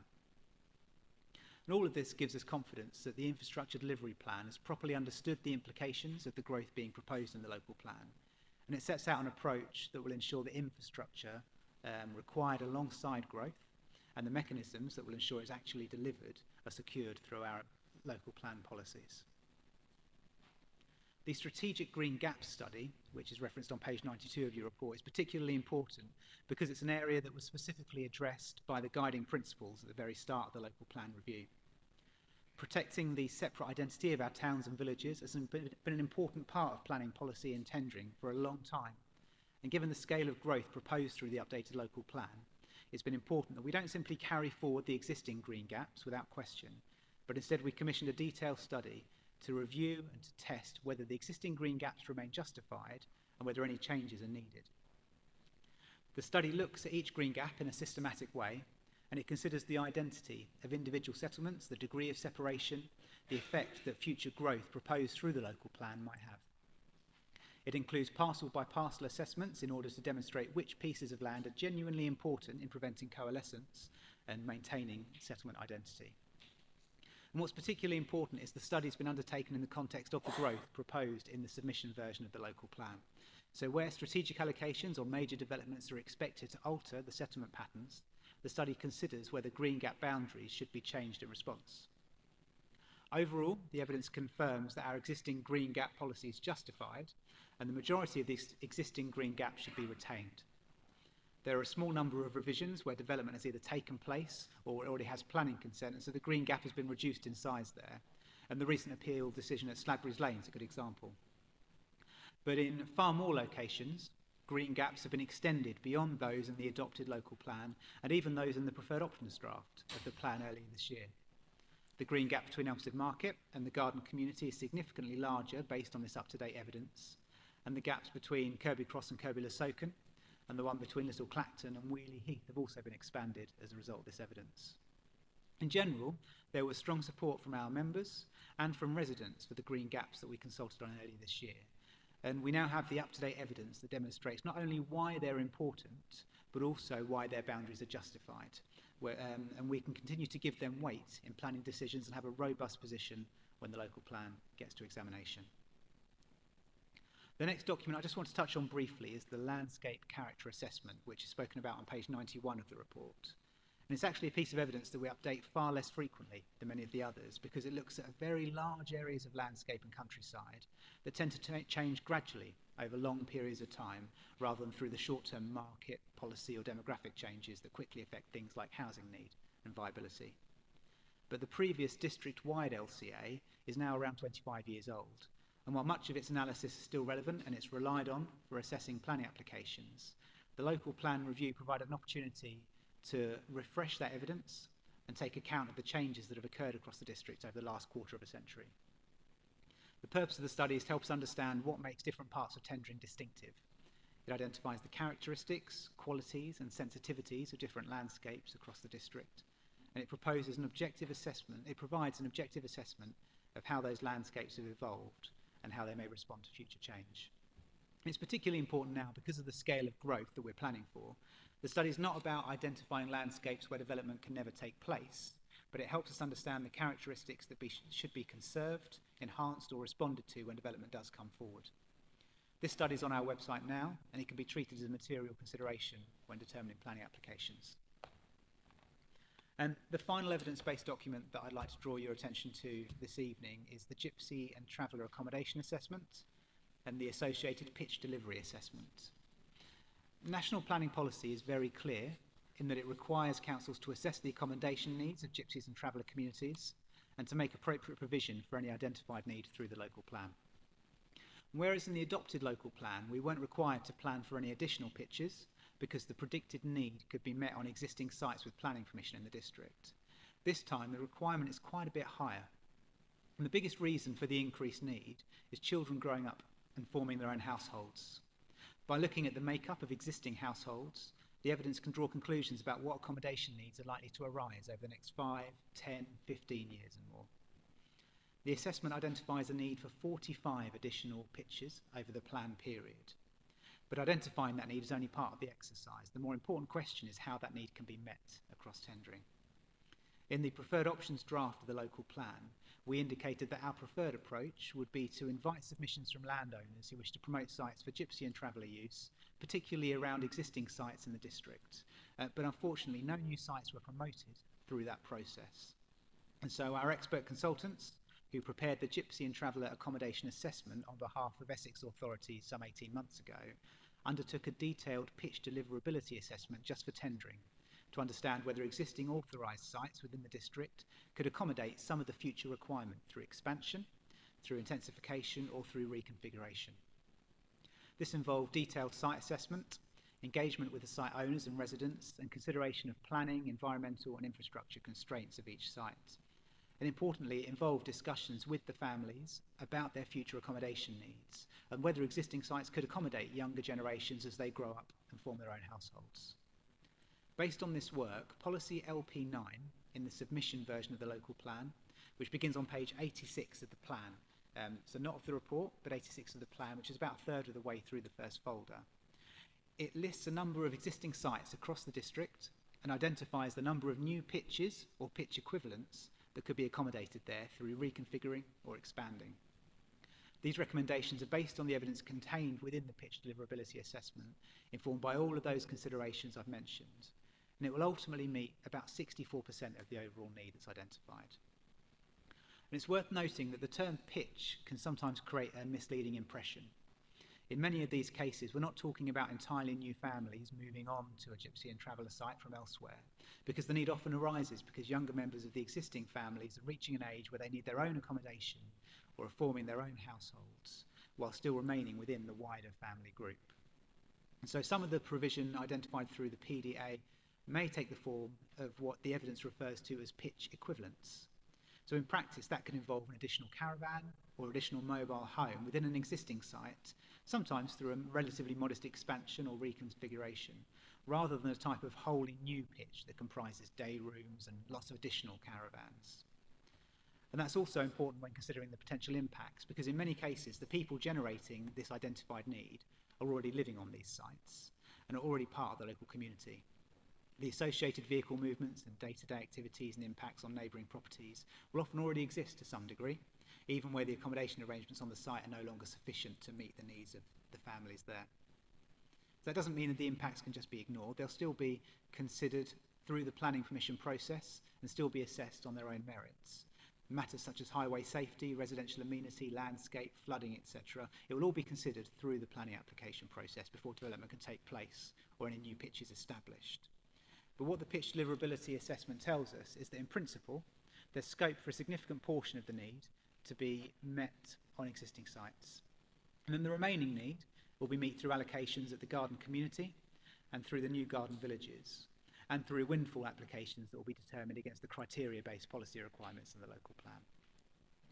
The key message isn't simply a list of sites that's been put into the local plan. It's the product of a detailed assessment of what the need actually is, a detailed assessment of deliverability over the plan period, and a thorough consideration of whether existing sites could accommodate future generations before having to look elsewhere. And that's the evidence that will allow the Council to demonstrate that it's met its responsibilities under national policy when the plan's examined. So those are only some of the new and updated studies that have been completed to support the local plan review. They form part of a much wider evidence base that will continue to evolve as we approach the submission of the plan and the examination next year. Some of the other important studies which are explained in the report and will be included on the local plan's evidence-based webpage include the Strategic Housing Market Assessment, which we discussed at earlier meetings, as well as the Strategic Housing Land Availability Assessment, the SHLA, the Employment Land Review, and the Strategic Flood Risk Assessment, which helps ensure that growth is directed away from areas of greatest flood risk and makes sure that flood risk is properly managed. All of these studies and many more are really important, and they all form part of the bigger picture that explains the reasons for the proposals contained within the local plan. And crucially, they represent an up-to-date evidence base that's robust and will be capable of withstanding scrutiny when the local plan is examined by a planning inspector. So now we've looked at the evidence base, I'll just turn briefly to the spatial strategy itself and the housing allocations proposed within the plan. Because, as Gary's explained, the decisions taken by the committee at its meeting in June have largely been carried forward into the submission version of the local plan. The only significant change is the housing trajectory for the two garden villages at Hare Green and Horsley Cross. And these two locations are a really important part of the local plan's long-term strategy for accommodating the new housing targets. But the evidence is also clear that there's a significant amount of work that will be required before development can begin there. We've seen this firsthand with the garden community, master planning, infrastructure planning, environmental work, before it even reaches the planning application stage. And so the decision in June was to push back the predicted start of these two new developments to beyond 2033 to allow time for that work to take place. And although the overall number of homes at each location would have remained the same in the long term, so that the new villages are large enough to deliver key infrastructure like a secondary school, the number of homes being predicted up until 2043 was reduced from 1,700 down to 1,450 at each garden village. But having looked again at our assumptions, and particularly at the number of homes in the pipeline, we're recommending revising that estimate back up to 1,700. This won't rely on homes being built any earlier than 2033. We'll still need all that provisional work to take place. But it's a more optimistic expectation about how quickly those homes will be delivered once the site's up and running, particularly considering the need to deliver key infrastructure early in the build-out process, and the fact that a certain number of homes will be needed in each location in order to deliver that infrastructure. Elsewhere, though, the changes that members agreed in June have been reflected in the submission version of the plan and in the supporting evidence base. And these changes are listed in the report beginning on page 37. And they include the removal of the site in Walton in response to concerns raised by the Essex Wildlife Trust, a small increase in the number of homes at the Kirby Cross site, and the removal of a site in Kirby Le Soken. At Brightlingsea and Bradfield, the change in approach from a main large site in each location to a number of smaller sites distributed across the settlements. And in Thorpe Le Soken, the removal of a large site and reduction in the numbers on the smaller site in light of evidence from Essex County Council about education capacity. The only change here that materially affects the spatial strategy itself is at Thorpe Le Soken, where it originally planned for between 100 and 300 new homes, which was represented by a house with a letter C on that map, members will remember. The planned growth now falls within category B of 30 to 100 homes. But in other locations, the broad range of new homes remains unchanged, and this is shown on the map in the committee report on page 37. And so while there have been some important changes since the preferred options consultation, I think it's fair to say that the overall strategy remains consistent. The approach continues to balance strategic growth through the garden community and the proposed garden villages, alongside significant growth at our largest towns and villages, and much more modest levels of growth in the smaller rural settlements, all while responding to the evidence, the consultation responses, and the views expressed by the committee throughout the process of preparing the local plan. And ultimately, those changes are reflected in the housing trajectory and the overall housing numbers within the submission version of the plan itself. So table LP1, which is on page 63 of the local plan, sets out how many homes each site is likely to deliver within years 1 to 5, years 6 to 10, and years 11 to 17, and then beyond 2043.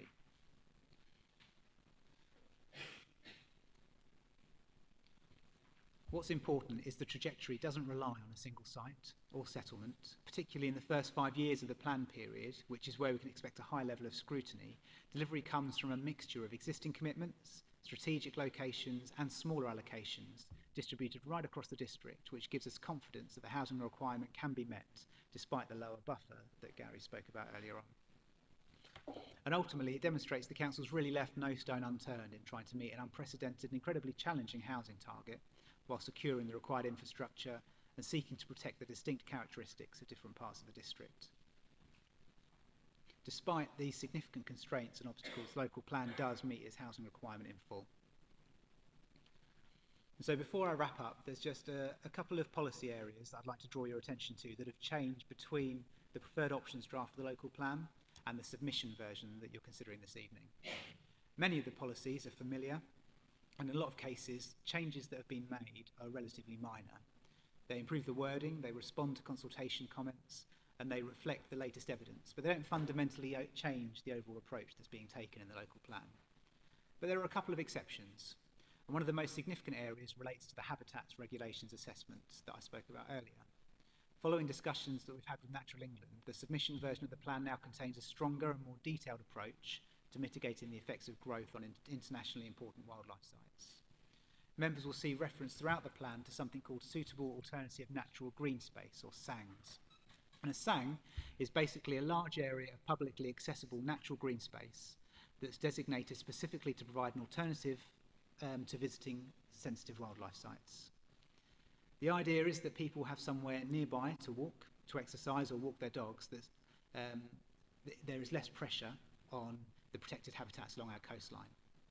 It's not about preventing people from visiting Handford Water or the Stour Estuary, it's about creating that choice. And if someone only needs to visit sensitive sites once or twice a week with their dog rather than every day, that can have a really positive impact on protecting the birds that nest in those locations. And it also means that new developments in Tendring will have a much better, more expansive open space for residents to enjoy. It's becoming an increasingly common approach in local plans across the country, particularly in areas with internationally important nature conservation designations. And this is particularly important for somewhere like Tendring. And closely linked is the new policy approach for functionally linked land. Because while internationally protected habitat sites are shown on the map and they have clearly defined boundaries, many of the bird species don't spend all of their time within those designated sites. They rely on surrounding farmland, grassland and open countryside for feeding and roosting. So those areas outside the designated sites are known as functionally linked land because they perform an important function for the species that the designated sites are intended to protect. So the HRA identified a number of stronger policy protections for this land, and this is reflected in the submission version of the local plan itself through new policy requirements and site-specific safeguards. In the updated local plan maps, there are also a number of changes to safeguarded open space, which is identified throughout the district. Some of these are simple corrections, such as removing sites that aren't publicly accessible or have already been developed. But two notable additions are the Lawford Tye site that was discussed earlier this evening, which is an open space that's highly valued by the community and has been under pressure for a number of years from development proposals, as well as land adjacent to the Lady Nelson playing fields in Thorpe Lesoken, which forms part of the wider development proposals at site SAH 10 to the east of the village at Thorpe.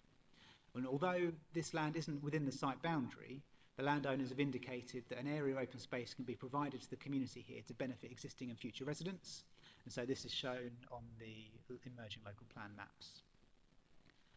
More generally, there have been updates to a number of environmental policies, biodiversity requirements, infrastructure policies and site-specific requirements to ensure they align with the latest evidence and the recommendations arising from the SA and the HRA.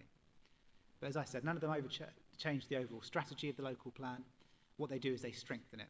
They provide greater clarity about what developers will be expected to contribute, they strengthen environmental safeguards, and they improve the plan's ability to withstand scrutiny when it reaches examination.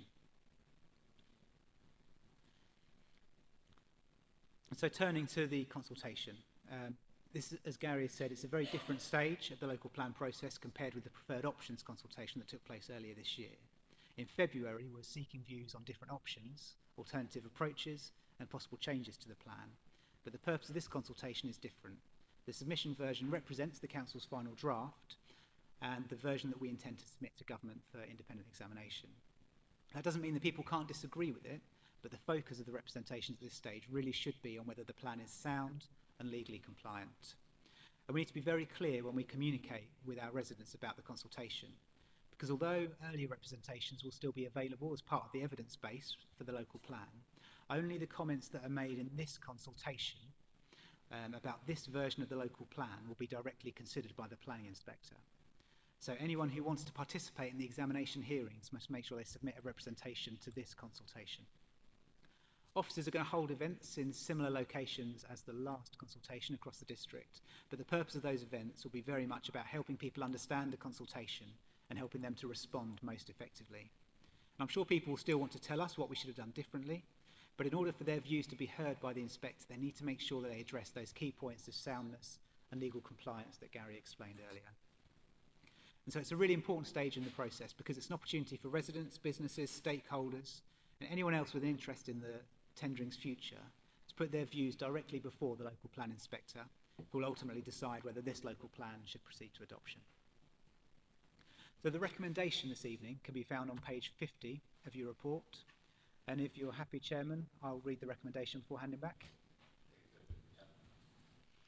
So it's recommended that the Planning Policy and Local Plan Committee A notes the content of this report, explaining how the Tendring District Local Plan submission version has been developed, having regard to the direction given and decisions taken by the committee at previous meetings, feedback from the public consultation on preferred options draft carried out in February and March 2026, and the updated evidence base, as well as the requirements of national planning policy.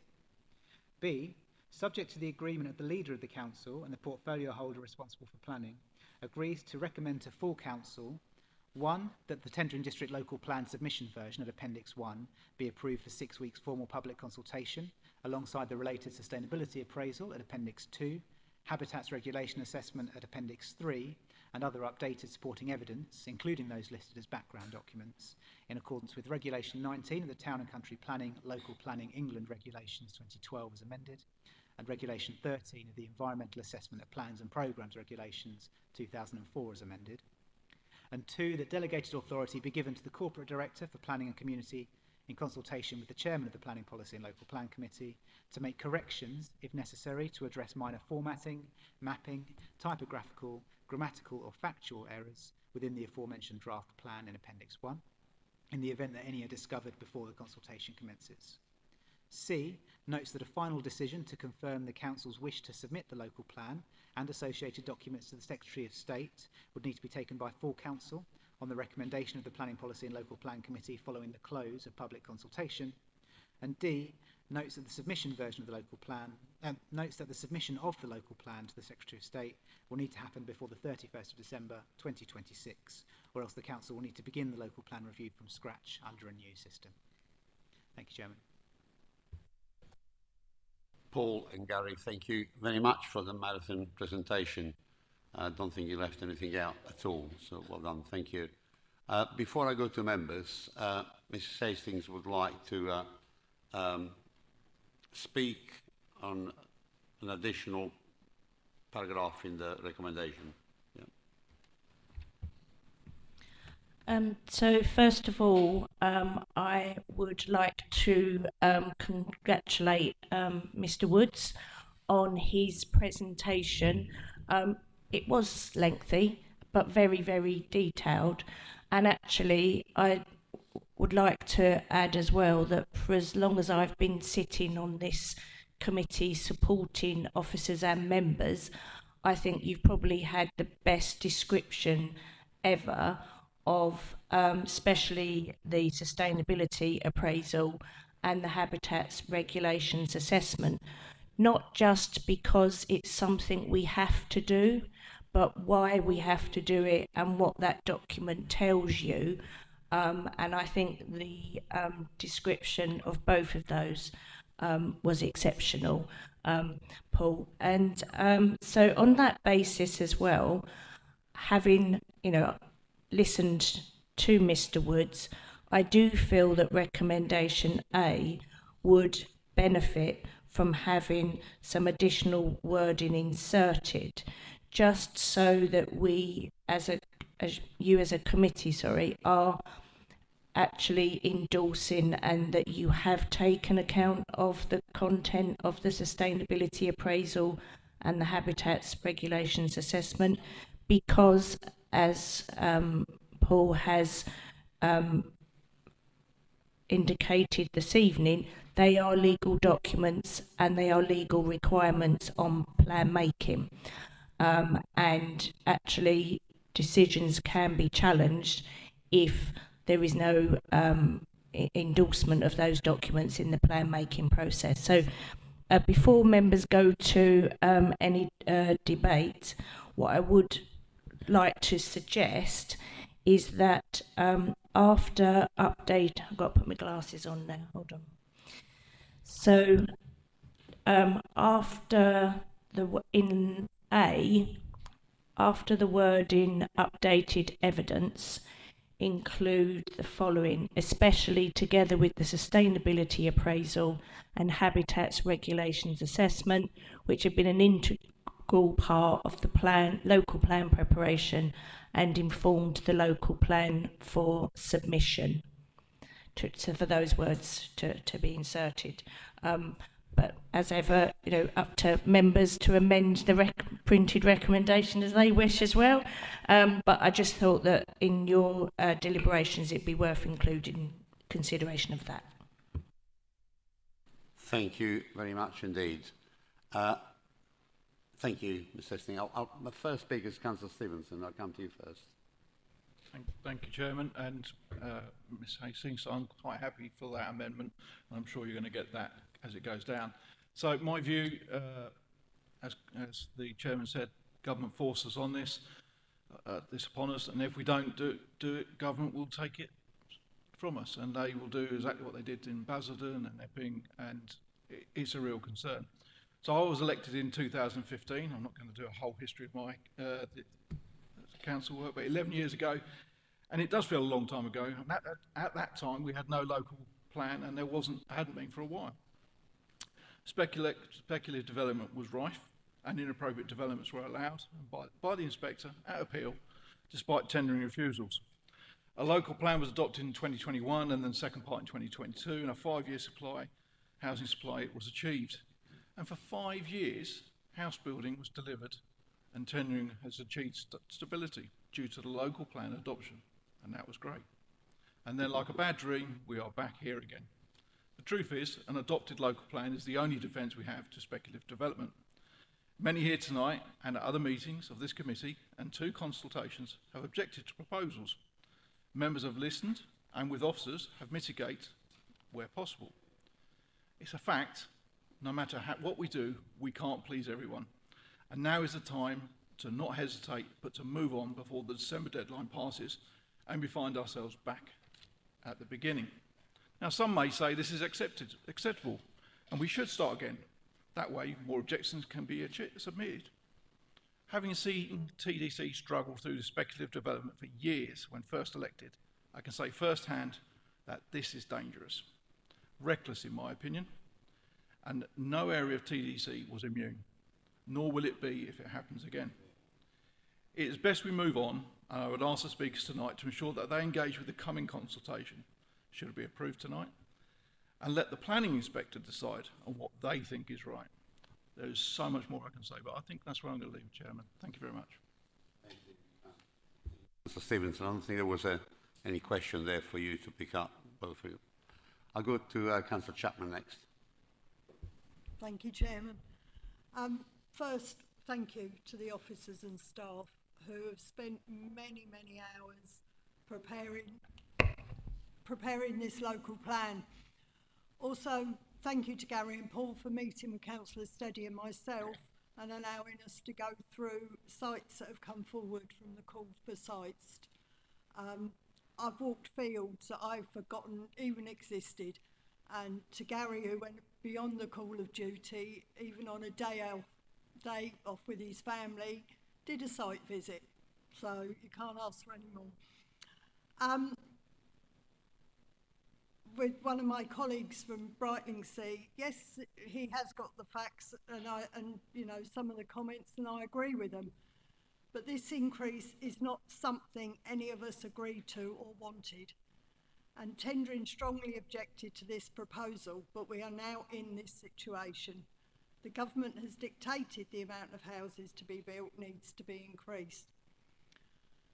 As Mark said, after 2 public consultations, one in 25 and the other this year, and a lot of work done by town councillors, and more so the opposition of local residents, it was decided to remove the land east of Church Road, where 300 houses were planned, and relook at other sites.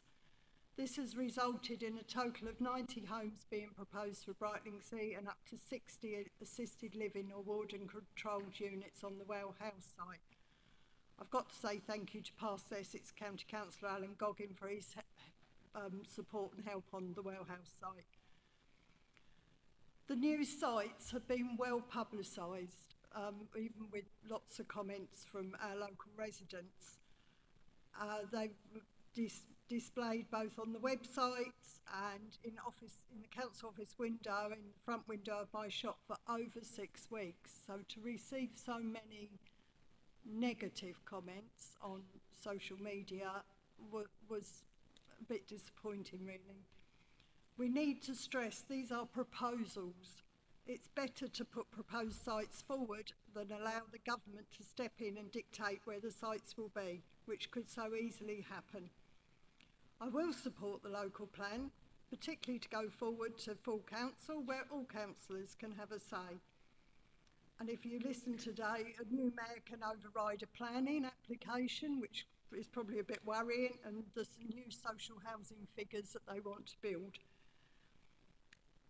The reason I'm supporting it also is it does give the public the chance to put in any comments to the inspector under Regulation 19.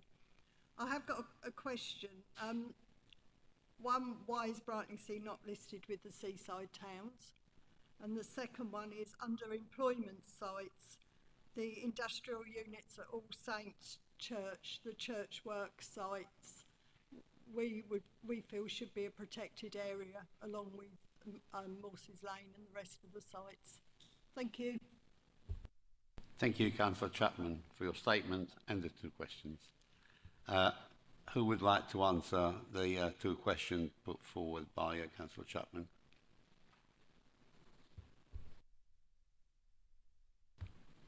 Paul? Yeah, thank you, Chairman. Thank you, Councillor Chapman, for your comments, particularly about the work that the team has put into preparing the plan. It's much appreciated. So, with regards to employment sites, the local plan does identify a number of employment sites across the district, but it's not exhaustive. So, it's not every single piece of land that has employment use on it. And although there's not a set threshold that it needs to be a certain size, generally, we're looking at employment sites that are sort of part of the settlement, sites that have a particular importance to the district's economy as a whole. That's not to say that the site that you've suggested shouldn't be an employment site, but I would say that it wouldn't constitute a soundness issue with regards to the local plan, and so it's not something that I would suggest we would want to change at this stage. But if local residents have noted this and want to raise it through the examination, they're very welcome to. You raised the question about Brightlingsea being listed under seaside towns. I think you're referring to the vision in the local plan. And so it paints a picture of what the council envisaged the district looking like over the course of the local plan period. And Brightlingsea is mentioned throughout the policy, throughout the vision, throughout the local plan itself. But it's grouped with the rural heartland of the district rather than one of the seaside towns. And that might not be a characterisation that fully captures the nature of Brightlingsea, because it is a seaside town as well. But because of the way it interacts with some of the other settlements on that part of the district, thinking of sort of about Manningtree to the north as well, categorised in that same group of rural heartland. I don't think it's a soundness issue that we would want to review at this stage. The vision itself has been considered by the committee a number of times and agreed to be included in the local plan. But yeah, I would say we've cast a positive vision for the future of Brightlingsea, albeit in a slightly different part of the text than the other seaside towns. You okay? Any further speak? Councillor Bush. Thank you, Chairman. Yeah, first of all, thank you very much, Mr. Woods, for a very thorough, in-depth presentation and all the work that's been done by the whole team. I congratulate you all. Yeah, well, just really going on, really we are now already experiencing numerous speculative development plans emerging outside the draft plan, infringing on the edge of outside designated settlement boundaries, in predominantly agricultural parcels, in coastal protection zones, impacting on natural established habitats, which are unique features of some of these rural areas. I recognise that we're unable to substantiate 5-year housing supply because of the position we're in. However, the negative impact and harm to those environments may never recover. So whatever the mitigation measures are taken, so thoroughly support that, the plan going forward. I would like also to add, which I was going to speak earlier about, regarding my concerns under SP1 Managing Growth, the Little Oakley reclassification.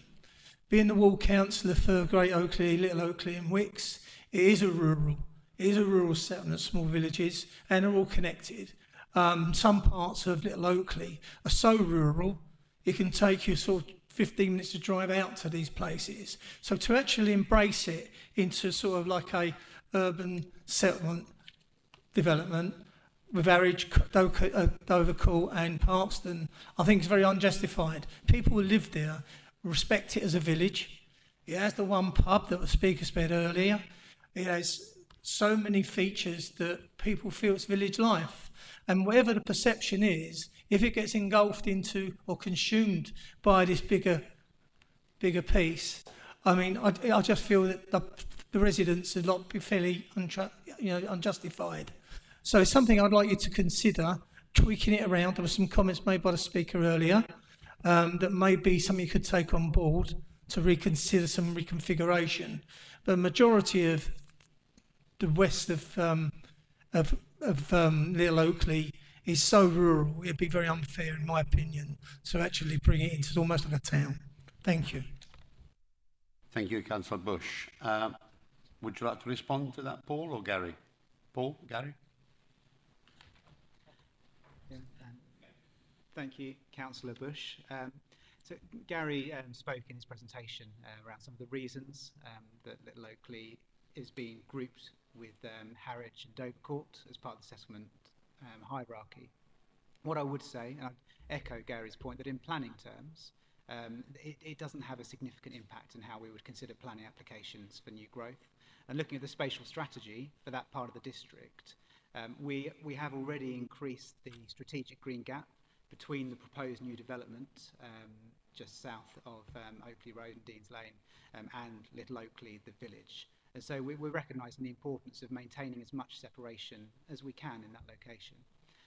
But the local plan does acknowledge the fact that those two settlements have coalesced to some extent already, and taking a similar approach as we do in Frinton, Walton, Kirby Cross, Manningtree and Lawford, having them grouped together as far as the settlement development boundary goes makes some sense when you look at it in planning terms. But I take the point from residents in your community that they do feel much more like a village rather than being part of Harwich and Dovercourt. Concerns about being lumped in with that bigger picture, as I say, it doesn't affect the implications when we come to determining planning applications. It doesn't affect the spatial strategy. And when you speak about parts of Little Oakley that are very detached and very remote, they weren't originally part of the settlement boundary.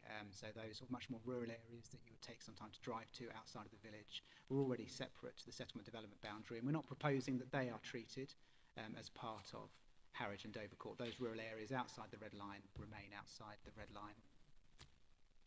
That being said, it is for members to discuss whether that is a change that you feel is appropriate at this stage in the local plan process, and whether that's something that you'd like to include in the recommendations. Thank you very much indeed, Paul. Any further points? Councillor Cousins. Well, if there's no further points, Mr. Chairman, I would like to move the recommendation on page 50 and 51, but include the legal officer's additional wording, which you may well have to give to me because I didn't write it down before. And I believe there is another further additional bit of wording that's going to be added. So I would ask Ms. Seston to read the additional wording slowly so that everybody could digest that in full. Over to you.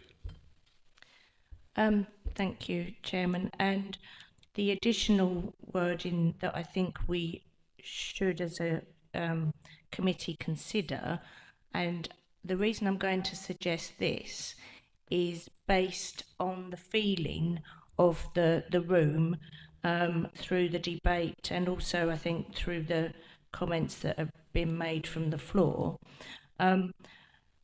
Although it's quite a clear message that the council doesn't want to do this, the the Planning Policy and Local Plan Committee's role is to recommend a plan onto full council that meets the tests of soundness.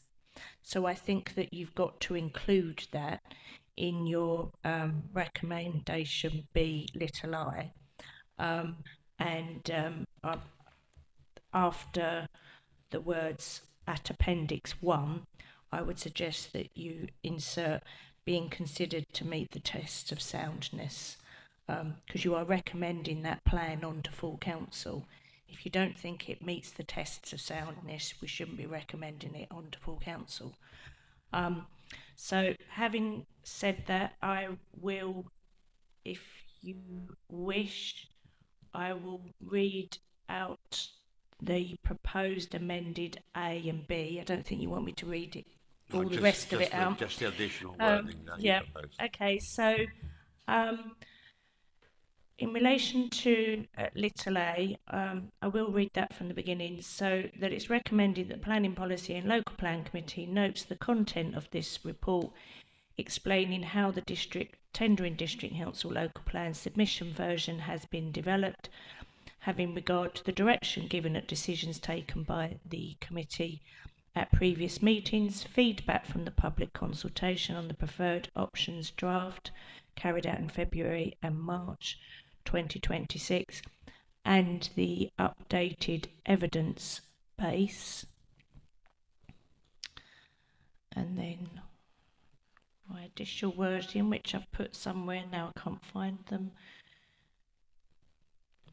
Then you would include, especially together with the sustainability appraisal and habitats regulation assessment, which have been an integral part of the local plan preparation and informed the local plan for submission, as well as the requirements of national planning policy. And then B would be subject to the agreement of the leader of the council and the portfolio holder responsible for planning, agrees to recommend to full council, little 1, that the tendering district local plan submission version at Appendix 1, being considered to meet the tests of soundness, be approved for 6 weeks, etc., etc. So they're the words I would suggest. Back to Councillor Cousins. Well, as the mover, I'm quite happy to accept those. So thank you, Chairman.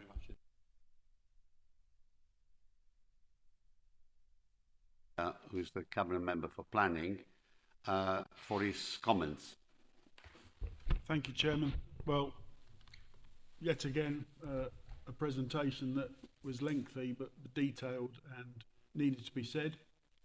I'd just like to express my thanks on behalf of myself and Cabinet that the officers have done a sterling job.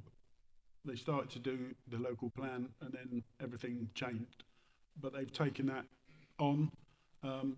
Some of the team are sitting behind Mr. Woods and Mr. Guyver. Excellent. Can't fault them at all. We have, I think, the best officers in the country, in my view, to get this to this stage.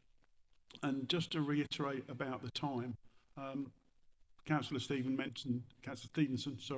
mentioned being elected in 2015. We both were, and I remember sitting on the planning committee going, I know what's going to happen if we approve this, but we need to, or we need to refuse this because we need to, and then facing the consequences. And I would not want this council to see that happen again. And once you approve the recommendations, hopefully, for full council to then make a decision, we can give some weight, not a lot of weight, but some weight, because we have this local plan submitted in any planning applications that come forward, unless of course the goalposts change again, which seem to be on a weekly basis at the moment, unfortunately. So there's a bit in the recommendation that says, subject to the agreement of the leader of the council and the portfolio holders who are responsible for planning. You have my agreement. I'll leave it there, Chairman. Thank you very much. And I presume we have the agreement of the other cabinet member, namely the leader, which is sitting to my right. As the portfolio holder for governance, I'll wait for the vote. Edging on the side of cautions. I wonder who you take after. Okay, so I think we have a seconder. Councillor Scott is seconded. It's been proposed to say the inclusion of the wording is read out by the monitoring officers. All those in favour, please show. Yes, thank you very much indeed. Thank you, members. That is unanimous. I will go back to Councillor Stevenson now and pose the same question. I'm happy to do it as well. Thank you very much indeed. Members, it's been a long meeting. We've had a delayed start, and apologies again because of the traffic issues that quite a few of us experienced on the way here. But I thank you very much indeed for your participation.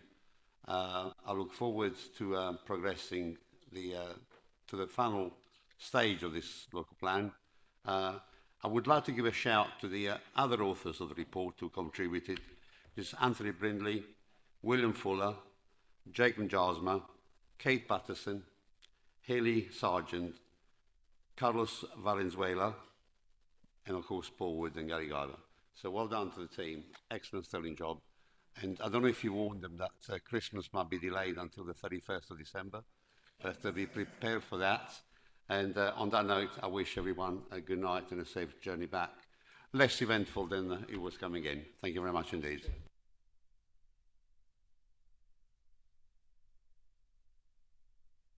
Meeting formally closed at 20:35.